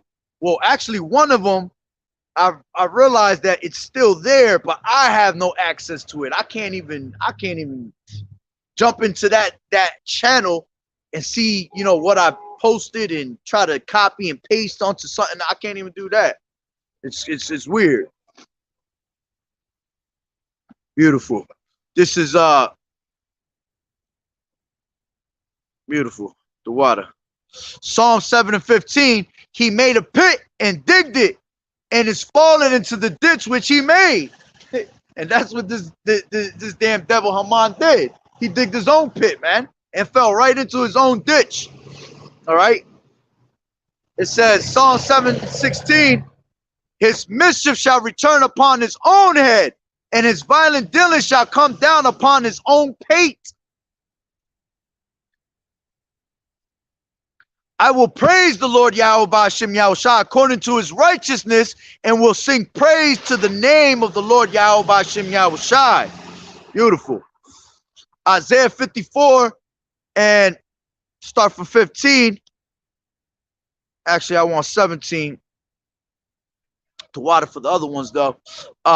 No weapon that is formed against thee shall prosper. This is the point. And every tongue that shall rise against thee in judgment, thou shalt condemn. All right. So at the end of the day, man, you try to rise up against the men of the Lord, man. You try to, it's not going to come out good for you, man. All right. Everything's going to backfire on you at all times, man. Yeah, a lot of brothers been having dreams, man. That's Yahweh Ba'ashem Yahushua pouring that spirit upon men. Even the women, kids, you know. We all gonna be, you know, having dreams of what's to come, all that. Tells you that in Acts. All right. So let me get to 7. All right, this is 7 and 1. Esther, on that day did the king Ahasuerus give the house of Haman, the Jews' enemy, unto Esther the queen. And Mordecai came before the king, for Esther had told what he was unto her. The hell? And the king took off his ring, which he had taken from Haman, and gave it unto Mordecai. And Esther set Mordecai over the house of Haman.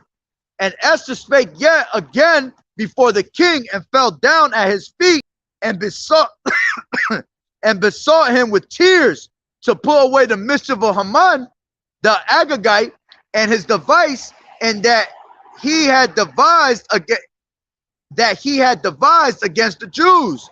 Then the king held out the golden scepter toward Esther. So Esther arose and stood before the king, and said, if it please the king, and if I have found favor in his sight, and the thing seem right before the king, and I be pleasing in his eyes, let it be written to reverse the letters devised by Haman, the son of Hamadatha, yeah, the Agagite, which he wrote, these damn Amalekite names, which he wrote to destroy the Jews, which are in all the king's provinces. For how can I endure to see the evil that shall come unto my people, or how can I endure to see the destruction of my kindred? Then the king Ahasuerus said unto Esther the queen, and to Mordecai the Jew, behold, I have given Esther the house of Haman, and him they have hanged upon the gallows, because he laid his hand upon the Jews. Write ye also for the Jews as it liketh you in the king's name, and seal it with the king's ring. For the writing which is written in the king's name and sealed with the king's ring may no man reverse. Then were the king's scribes called at the time in the 3rd month, that is the month Savan, on the 23rd day thereof, and it was written according to all that Mordecai commanded unto the Jews, and to the lieutenants, and to the deputies, and the rulers of the provinces which are from India unto Ethiopia, 127 provinces, unto every province according to the writing thereof, and unto every people after their language, and to the Jews according to their writing and according to their language. And he wrote into the king Azarias, and he wrote in the king Azarias' name, and sealed it with the king's ring, and sent letters by posts on the horseback, and riders on mules, and camels, and young dromedaries, wherein the king granted the Jews which were in every city to gather themselves together, and to stand for their life, to destroy and to slay, and to cause to perish all the power of the people and province that would assault them, both little ones and women, and to take spoil of them for a prey. All right, so pretty much everything was reversed now. All right, again, beautiful to show how Yahweh Bashim Yahushua does his works, man. It was a decree made to go out there and pretty much kill the Jews. All right, but now Haman was put down to death. All right, he was hung, and now all of that got reversed. All right, and then it says, upon one day in all the provinces of the kings Azarias, namely upon the 13th day of the 12th month, which is the month Adar, the copy of the writing for a commandment to be given in every province was published unto all people, and that the Jews should be ready against that day to avenge themselves on their enemies. And it says, so the post that rode upon mules and camels went out, being hastened and pressed on by the king's commandment. And the decree was given at Shushan the palace. And Mordecai went out from the presence of the king in royal apparel. Oh, wait.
Tell me y'all can still hear me. Tell me I'm still live.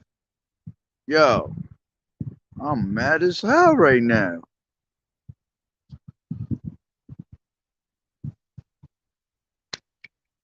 Y'all can still hear me?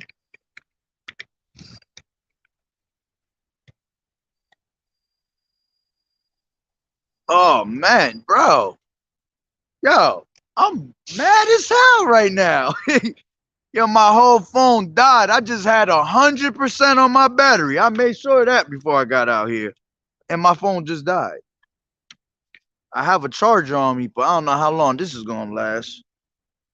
Which is actually showing that ain't gonna last too long. But what I'll do is if it cuts off one more time, be patient with me, and I'm just gonna jump in my car and I'll finish it in my car. Cause that's crazy, yo. I literally had 100% on my battery. There's no way my battery died that quick. No way. No way. But I don't know if this is gonna charge too long, man. But let's see what happens. All right. So where was I? Slovakia. Yeah, I was in man, I hope it lasts, man. I'm mad as hell. I don't understand what happened there. All right, this is yeah, I was in 8, Esther 8 and 14. I had just finished explaining how everything was reversed. All right. So this is 14, and it said, so the posts that rode upon mules and camels went out being hastened and pressed on by the king's commandment, and the decree was given at Shushan, the palace.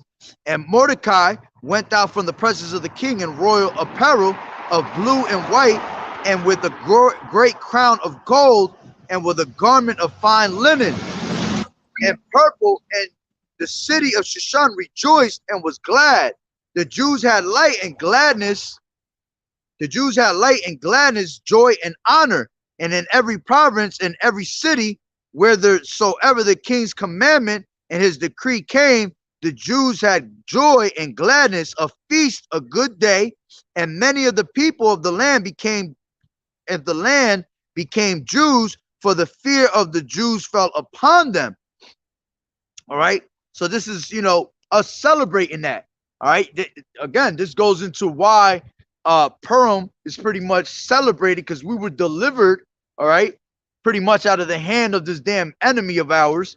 All right. And everything was reversed. All right. Which is going to go into us slaughtering people. All right. And it says, so we went from mourning to everything that was mourning turned into joy. All right. Now this is 9 and 1. Now in the 12th month, that is in the month of Adar, on the 13th day of the same, when the king's commandment and his decree drew near to be put into execution in the day of that Salakia.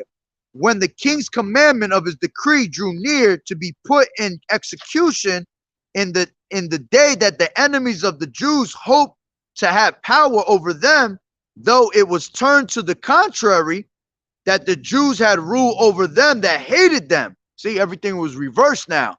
Now the Hebrews are about to slaughter their asses, man. And it says, the Jews gathered themselves together in their cities throughout all the provinces of the kings Ahasuerus to lay hand on such as sought their hurt, and no man could withstand them, for the fear of them fell upon all people. And the rulers of the provinces and the lieutenants and the deputies and the officers of the king helped the Jews, because the fear of Mordecai fell upon them. For Mordecai was great in the king's house, and his fame went out throughout all the provinces. For this man Mordecai waxed greater and greater. Thus the Jews smote all their enemies with the stroke of the sword, and slaughtered in destruction, and did what they would unto those that have hated them. All right.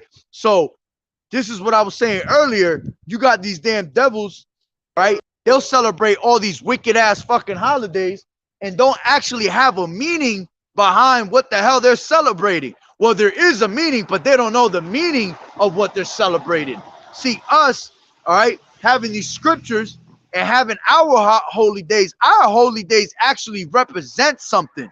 So Purim itself, man, is representing the victory, all right, of us pretty much not being put to death, all right, and that we went from being in mourning to now being in joy, all right, and now we, like I said, thus the Jews smote all their enemies with the stroke of the sword. See, now we smote our enemies, all right, and that's what we're celebrating for. This is something that is to remember from generation to generation, all right, how Yahweh B'Shem Yahushua delivered us out of the hand of this damn devil, all right, and then we went out there and smoked, all right, all the enemies that were against us.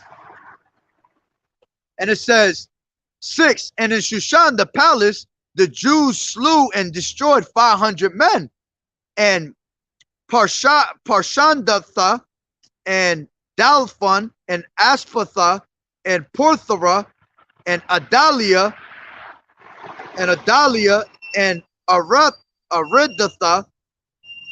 and Parmashatha and these names, man, Arasiah and Aradiah and Vajesatha, the 10 sons of Haman, the son, I tell you, these damn Amalekite names. The sons of Haman, they ain't got no swag.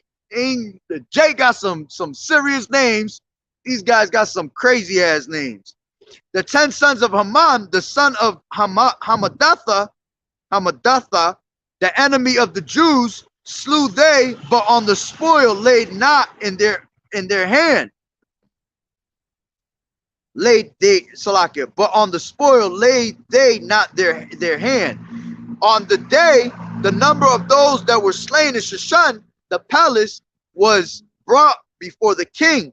And the king said unto Esther, the queen, the Jews have slain and destroyed 500 men in Shushan the palace, and the 10 sons of Haman, what have they done in the rest of the king's provinces? Now what is thy petition, and it shall be granted thee, or what is thy request further, and it shall be done? Then said Esther, if it please the king, let it be granted to the Jews which are in Shushan to do tomorrow also according unto this day's decree,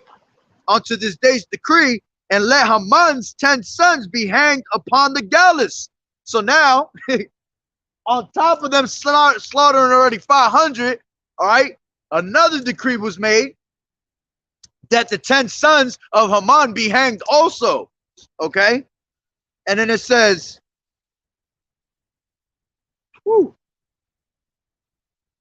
and the king commanded it so to be done, and the decree was given at Shushan, all right? And they hanged Haman's 10 sons, for the Jews that were in Shushan gathered themselves together on the 14th day also of the month Adar, and slew 300 men at Shushan, but on the prey they laid not their hand.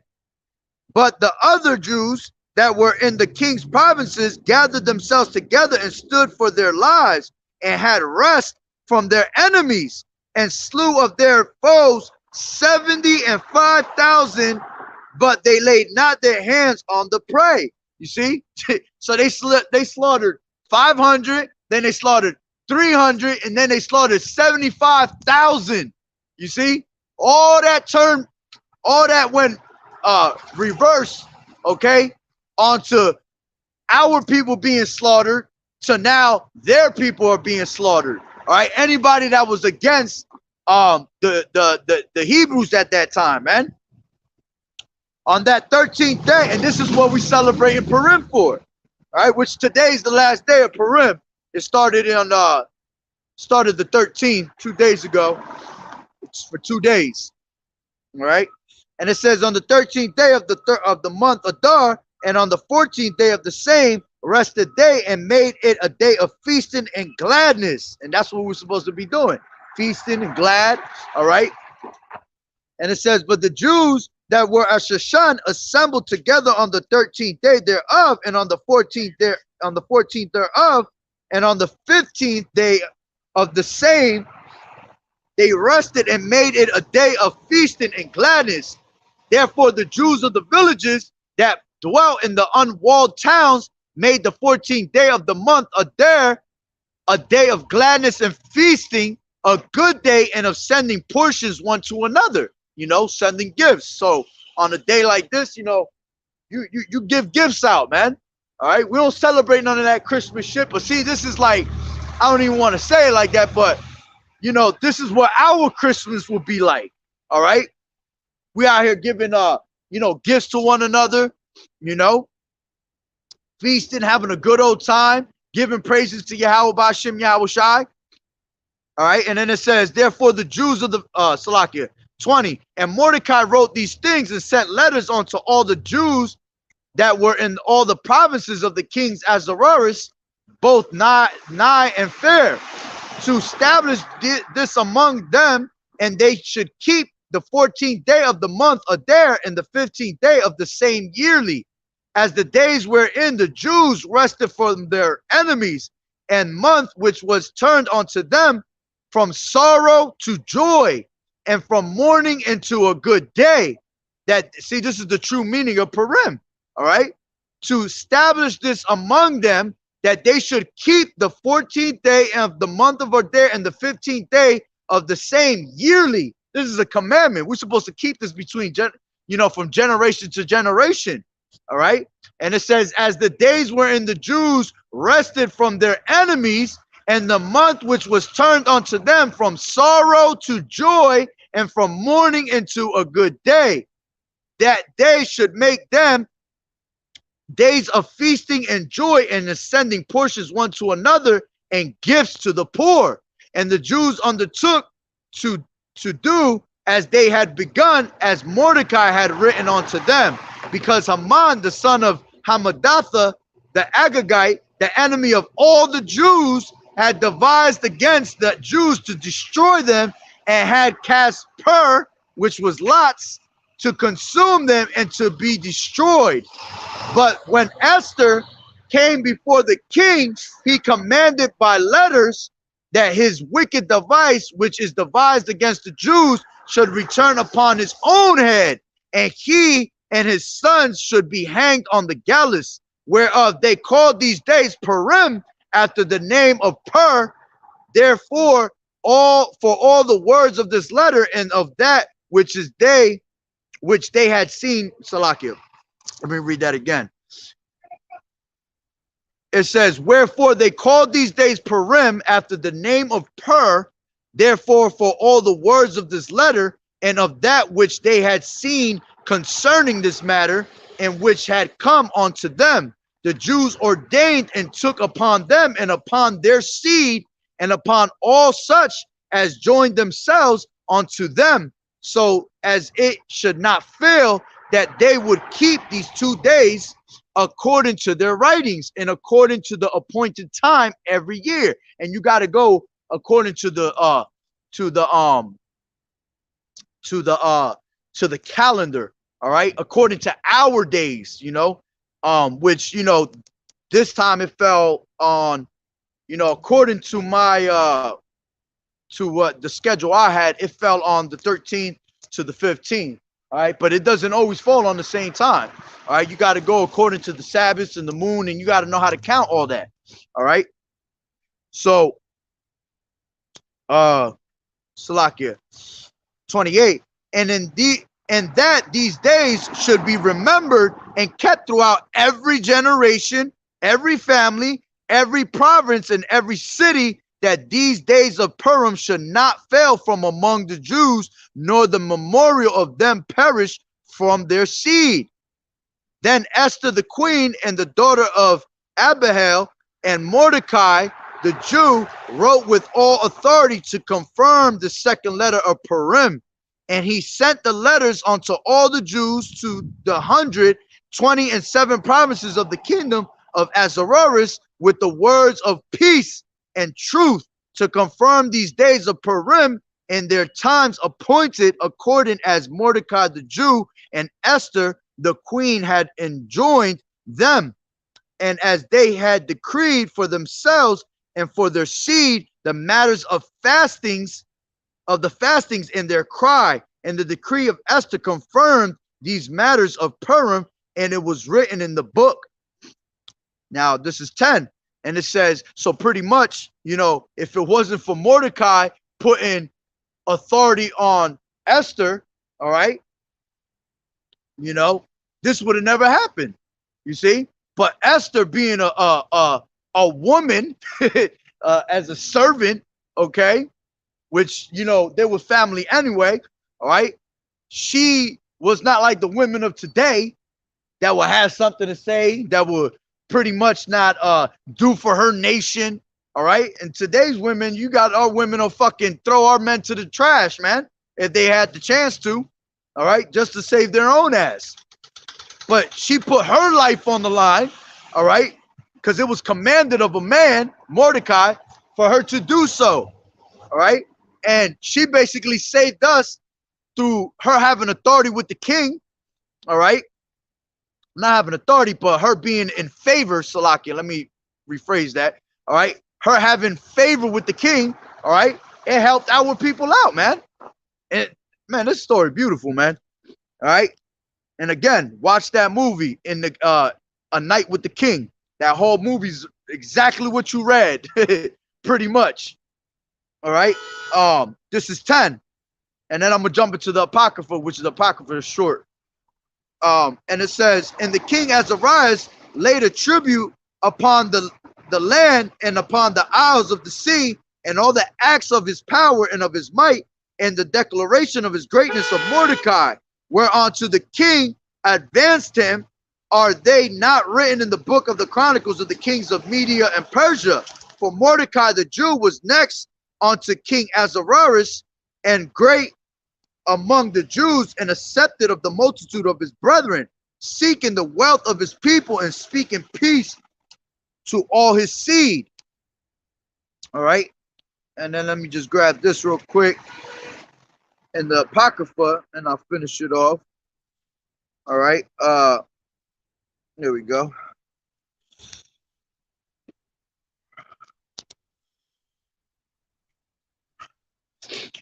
And it says the rest of the chapters of the book of Esther, which are found neither in Hebrew nor in the Chaldee.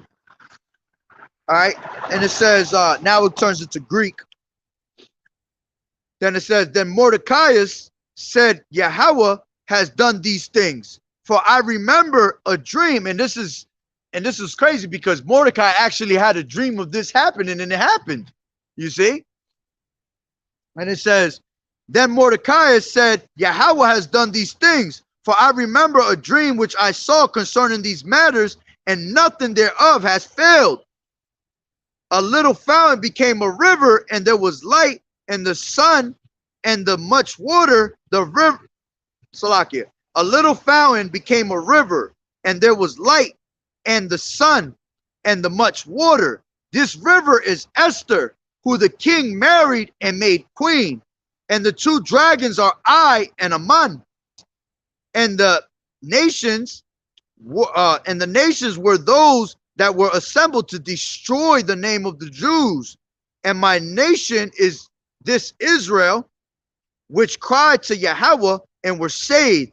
For the Lord has saved this people, and the Lord has delivered us from all those evils. And Yahweh has wrought signs and great wonders, which have not been done among the Gentiles. Therefore has he made two lots, one for the people of Yahweh, another for all the Gentiles. And these two lots came at the hour and time and day of judgment before Yahweh amongst all nations. So Yahweh remembered his people and justified his inheritance. Therefore those days shall be unto them in the month of Adar, the 14th and 15th day of the same month, with an assembly and joy and with gladness before Yahweh, according to the generations, forever among his people. And it says, in the fourth day, Salakia, in the fourth year of the reign of Ptolemy and Cleopatra, Decetheus, who said he was a priest and Levite, and Ptolemy and Ptolemy, his son, brought his epistle of Purim, which they said was the same, and that Lysimachus, the son of Ptolemy, that was in Jerusalem, had interpreted it in the second year of the reign of Artaxerxes that great, in the first day of the month Nisan, Mordecai, the son of Jairus, now goes into the Greek, Jairus, and the son of Simei, the son of Kasai, and the tribe of Benjamin had a dream. I hate that it changed from Hebrew to Greek. And it said, who was a Jew and dwelt in the city of Susa, a great man, being a servitor in the king's court. He was also one of the captives which Nebuchadnezzar, the king of Babylon, cried from Jerusalem, with Jeconias, king of Judea, and this was his dream. Behold, the noise of a tumult with thunder and earthquakes and uproar in the land. And behold, two great dragons came forth ready to fight, and their cry was great. And at their cry, all nations were prepared to battle, that they might fight against the righteous people. And lo, a day of darkness and obscurity, tribulation and anguish, affliction and great uproar upon the earth. And the whole righteous nation was troubled, fearing their own evils, and were ready to perish. Then they cried unto Yahweh, and upon their cry, as it were from a little fountain, was made a great flood, even much water. The light and the sun rose up, and the lowly were exalted, devoured the glorious. Now when Mordecai,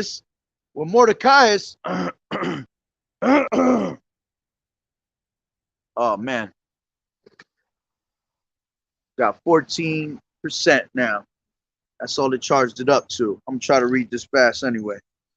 Got 3 chapters left anyway. It says, the light and the sun rose up, and the lowly were exalted and devoured the glorious. Now when Mordecai, who had seen his dream and what Yahweh had determined to do, was awake, he bare this dream in mind until night, by all means was desirous to know it.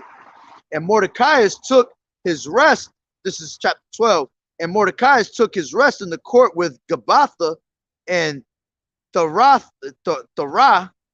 the 2 eunuchs of the king and the keepers of the palace, Salakia, and he had heard their devices and searched out their purposes and learned that they were about to lay hands upon Artaxerxes, the king.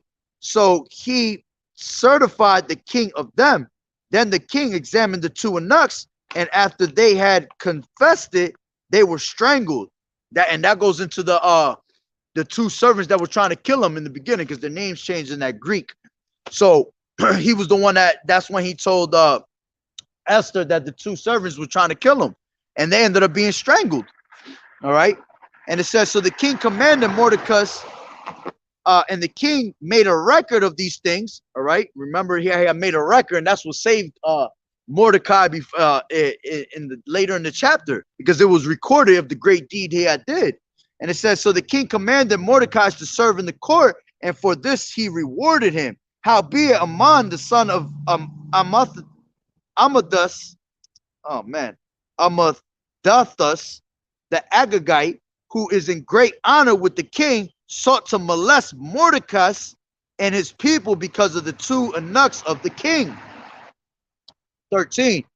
The copy of the letters was this: the great king Artaxerxes writeth these things to the princes and governors that are under him, from India unto Ethiopia, and 127 provinces. After that I became Lord over many nations, and had dominion over the whole world, not lifted up with presumption of my authority, but carrying myself away with equity and mildness. I propose to settle my subjects continually in a quiet life and making my kingdom peaceable and open for passage to the utmost coast to renew peace, which is desired of all men. Now, when I asked my counselors how this might be brought to pass, a man that excelled in wisdom among us and was approved for his constant goodwill and steadfast fidelity, and had the honor of the second place in the kingdom, declared unto us that in all nations throughout the world there was scattered a certain malicious people. All right, talking about us, he was pretty much saying that we were malicious as hell, that we were wicked ass people. All right, and he said that had laws contrary to all nations and continually despised the commandments of the kings, so as the uniting of the kingdoms honorably intended by us cannot go forward. Seeing then we understand that this people alone is continually in opposition unto all men, differing in the strange manner of their laws, and evil affected to our state, working all the mischief they can, that our kingdom may not be firmly established. Woo! And man, I gotta write that down too, because that's the same thing they're doing today. You see, we're trying to establish our kingdom, all right? But you got these damn devils that's trying to stop it, man. You see? And it says, therefore have we commanded that all they that are signified in writing unto you by a man who is ordained over the affairs and is next unto us, shall all with their wives and children be utterly destroyed by the sword of their enemies, without all mercy and pity, the 14th day of the 12th month, the day of this present year, that they who of old and now are also are malicious may in one day with violence go into the grave, so ever hereafter, caused our affairs to be well settled and without trouble. You see, and it's funny because in one day they was trying to put us down, but in that same day, Yahweh Ba'ashem Yahushua reversed everything, showing that Yahweh Ba'ashem Yahushua is a gracious and merciful power of ours, man, and reversed all that. And in one day, all they went down. You see? And it says that Mordecai thought upon all the works of the Lord and made his prayer unto him, saying, O Lord, Lord, the King Almighty, for the whole world is in thy power. And if thou hast appointed to save Israel, there is no man that can gainsay thee. For thou hast made heaven and earth and all the wondrous things under the heaven. Thou art Lord of all the things, and there is no man that can resist thee, which art the Lord. Thou knowest all the things, and thou knowest, Lord, that there is neither in contempt nor pride, nor for any desire of glory, that I did not bow down to proud Aman, for I could have been content with goodwill for the salvation of Israel, to kiss the soles of his feet. But I did this that I might not prefer the glory of man above the glory of Yahweh. Neither will I worship any but thee, O Yahweh, neither will I do it in pride. And now, O Lord Yahweh and King, spare thy people, for their eyes are upon us to bring us to naught. Yea, thy desire to destroy the inheritance that has been thine from the beginning. Despise not the portion which thou hast delivered out of Egypt for thine own self. Hear my prayer and be merciful unto thine inheritance. Turn our sorrow unto joy, and that we may live, O Lord Yahweh, and praise thy name, and destroy not the mouths of them that praise thee, O Lord Yahweh. All Israel in like manner cried most earnestly unto the Lord Yahweh Ba'ashem Yahushai, because their death was before their eyes. And now, and that was pretty much, you know, Mordecai going into that prayer of his, which what was even juicier was Esther's prayer. All right, it says Queen Esther also being in fear of death. This is chapter 14 and 1. Queen Esther, also being in fear of death, resorted unto the Lord Yahweh by Hashem Yahushai, and laid away her glorious apparel, and put on the garments of anguish and of mourning. And instead of precious ointments, she covered her head with ashes and dung, and she humbled her body greatly, and also the places of her joy she filled with her torn hair. All right. So she ended up humbling herself. All right.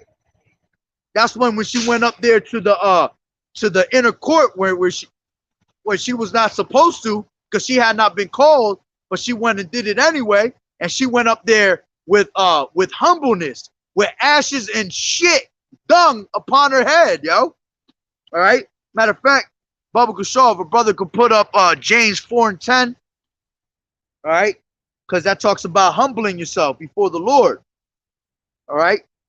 And it says that she prayed unto the Lord, Yahweh Bashem Yahushai, power of Israel, saying, O my Lord, thou only art our king. Help me, desolate woman, which have no helper but thee.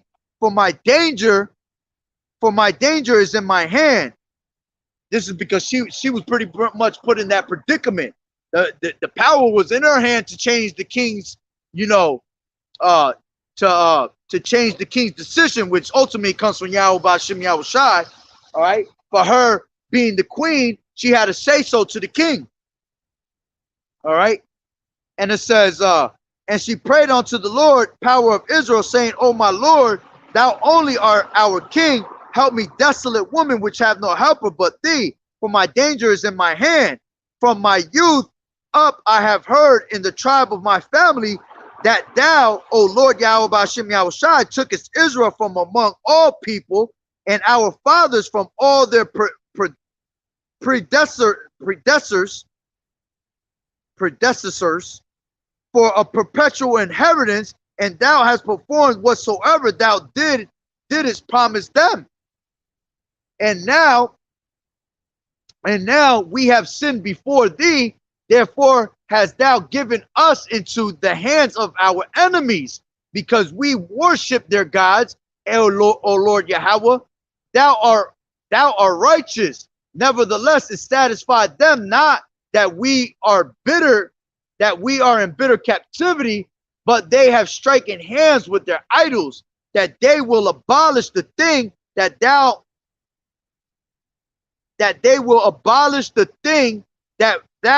with thy mouth hast ordained, and destroyed thine inheritance, and stop the mouth of them that praise thee, and quench the glory of thy house and of thine altar. Again, same thing that they try to do today. Every time we try to push the word, trying to praise Yahweh Bashem Yahushai, they always try to stop it, man. This is James 4:10, the water brother. Humble yourselves in the sight of the Lord, and he shall lift you up. And that's why she was lifted up, because she humbled herself before the Lord. All right. And it says, and open the mouths of the heathen to set forth the praises of the idols, and to magnify a fleshly king forever. O Lord, give not thy scepter unto them that be nothing, and let them not laugh at our fall, but turn their devices upon themselves, and make him an example that has begun this against us. And that's what happened. Haman ended up being put to death for trying to go against the word. All right, trying to go against the chosen.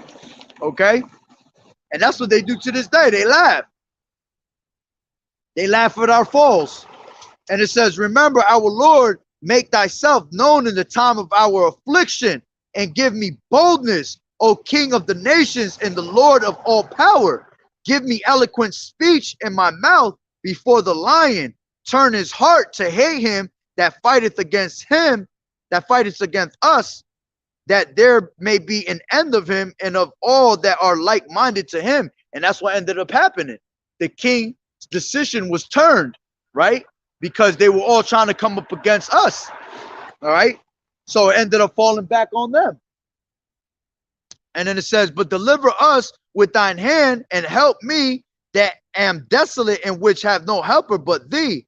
Thou knowest all things, O Lord Yahweh Bashem Yahushai. Thou knowest that I hate the glory of the unrighteous, and abhor the bed of the uncircumcised and of all the heathen. Thou knowest my necessity, for I abhor the sign of my high estate, which is upon mine head, in the days wherein I showed myself, that I abhorred it as a menstruous rag, and that I wore it not when I am private by myself, and that thine handmaid has not eaten at a man's table, and that I have not greatly esteemed the king's feast, nor drunk the wine of the drink offerings.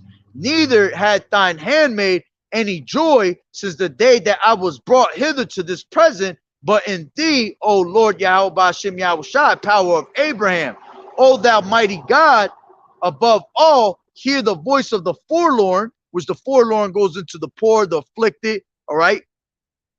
And it says, and deliver us out of the hands of the mischievous, and deliver me out of my fear.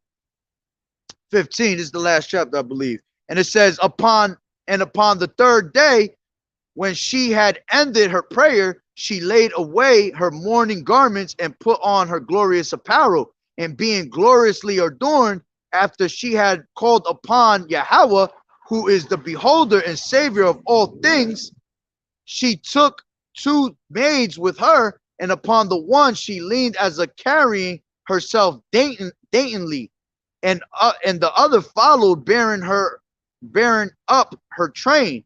And she was ruddy through the perfection of her beauty, and her countenance was cheerful and very admirable. But her heart was in anguish for fear.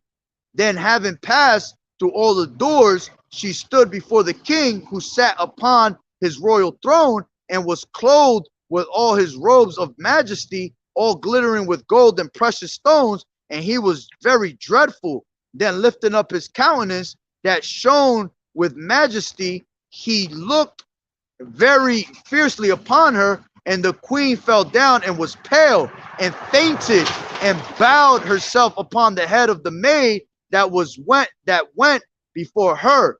Then Yahweh changed the spirit of the king into mildness, who in a fear leaped from his throne and took her in his arms till she came to herself again, and comforted her with loving words, and said unto her, Esther, what is the matter? I am thy brother, be of good cheer, thou shalt not die, though our commandment be general, come near. And so he held up his golden scepter and laid it upon her neck, and embraced her, and said, Speak unto me. Then said she unto him, I saw thee, my lord, and an angel of Yahweh, as an angel of Yahweh, and my heart was troubled for fear of thy majesty. For wonderful art thou, Lord, and thy countenance is full of grace. All right, going into again, she changed the countenance. The Lord changed the king's heart, and it says, and he was speaking, and she fell down from faintness. Salak, I can't see because now it's getting dark. It says, though the king was troubled, and all his servants comforted her. The king, Artaxerxes, unto the princes, the great king Artaxerxes, unto the princes, governors of the 120 provinces, from India unto Ethiopia, and unto all our faithful subjects, greeting.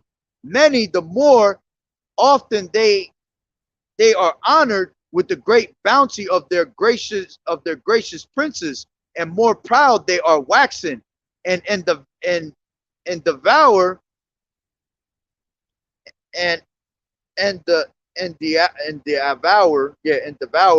to hurt not our subjects only, but not being able to bear abundance, do take in hand to practice also against those that do them good, and take not only thankfulness away from among men, but also lift it up with the glorious words of lewd persons that were never good. They think to escape the justice of Yahweh, that seeth all things and hateth evil. And that goes to show that you can't escape the judgment of Yahweh Ba'ashem Yahushai, man. Let me read that again.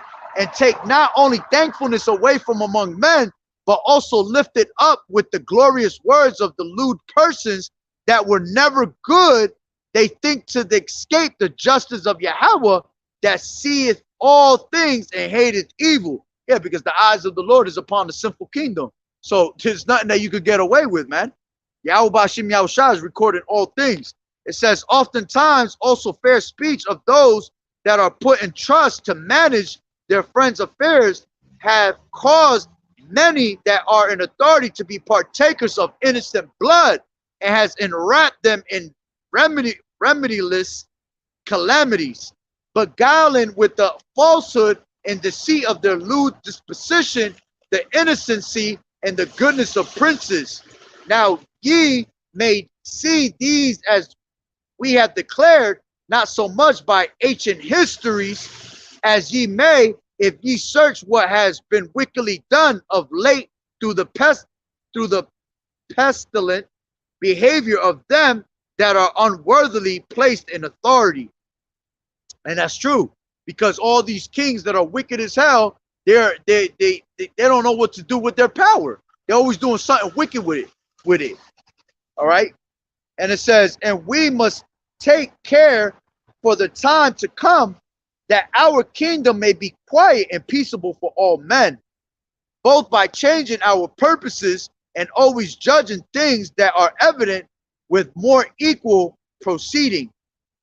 For Aman, a Macedonian, the son of Amadatha, being indeed a stranger from the Persian blood and far distant from our goodness, and as a stranger received of us, had so far forth obtained the favor that we show toward every nation, as that he was called our father and was continually honored of all men as the next person unto the king, but not bearing his great dignity, went about to deprive us of our kingdom and life, having by manifold and cunning deceits sought of us the destruction as well of Mordecai, who saved our life and continually procured our good, as also of blameless Esther, partaker of our kingdom, which their whole nation, Salaka, Esther, partaker of our kingdom with their whole nation. For by these means he thought, finding us destitute of friends, to have translated the kingdom of the Persians to the Macedonians. But we find that the Jews whom this wicked wretch has delivered to utter destruction are no evildoers, but live by most just laws, and that they be children of the Most High, and the Most Mighty live in power, who has ordered the kingdom both unto us and to our progenitors in the most excellent manner. Wherefore ye shall do well, wherefore ye shall do well not to put in execution the letters sent unto you by Aman, the son of Amadath, for he was the worker of these things, is hanged at the gates of Susa with all his family. Power, who ruleth all things, speedily rendering vengeance to him according to his deserts. Therefore ye shall publish the copy of this letter in all places, and the Jews may freely live after their own laws, and ye shall abide them in even the same day, being the 13th day of the 12th month of there, they may be avenged on them who in the time of their affliction shall set upon them. For Almighty Yahweh has turned to joy unto them the day wherein the chosen should have perished, wherein the chosen people should have perished, who shall therefore among your solemn feasts keep it a high holy day with all feasting, that both now and hereafter there may be safety to us and well affected Persians, but to those which do conspire against us a memorial of destruction. All right. Yeah, that's the point right there. That was the end. All right. So, it was pretty much telling you at the end that for all those that try to conspire against us, that try to be against us, all right, they end up being put to destruction. Basically, this was recorded to all these people that try to come up against us, man, as a lesson to be learned that, whoever tries to go up against Yahweh Ba'ashim Yahweh Shai and his people, you're gonna be destroyed, man. At the end of the day, you're not gonna make it. You know, it's always gonna be some type of of death. That's why Haman and his family was used as an example, where Haman was hung and the rest of his family, his sons were hung. His 10 sons were hung along with him, man.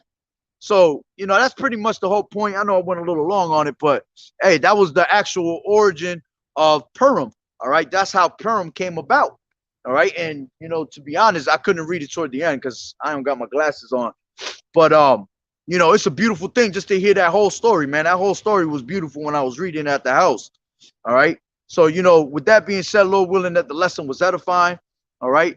So, Barakatah Yahweh, Barakatah Yahweh Shai, Call Haloyim, Yahweh, Bahashem, Yahweh Shai, Bahashem, Rakat Wadash. Double honors to the elders and apostles of Great Millstone who rule well. Blessings and salutations to the hopeful elect that scattered abroad. The Akim and the Akwat that was listening in. Yahweh Ratazah, Lord willing, that the lesson was edifying. To the next one, Shalom. And actually, yeah, Shabbat Shalom is over. So, enjoy the rest of the Purim. Make a little feast at the crib. Make yourself a little, dinner, and give a little, gifts if you got it, to the children, to the, everybody in the household, and may you, continue to fight the good fight of faith and enduring as a good soldier of Yahweh Shai. So with that being said, Shalom.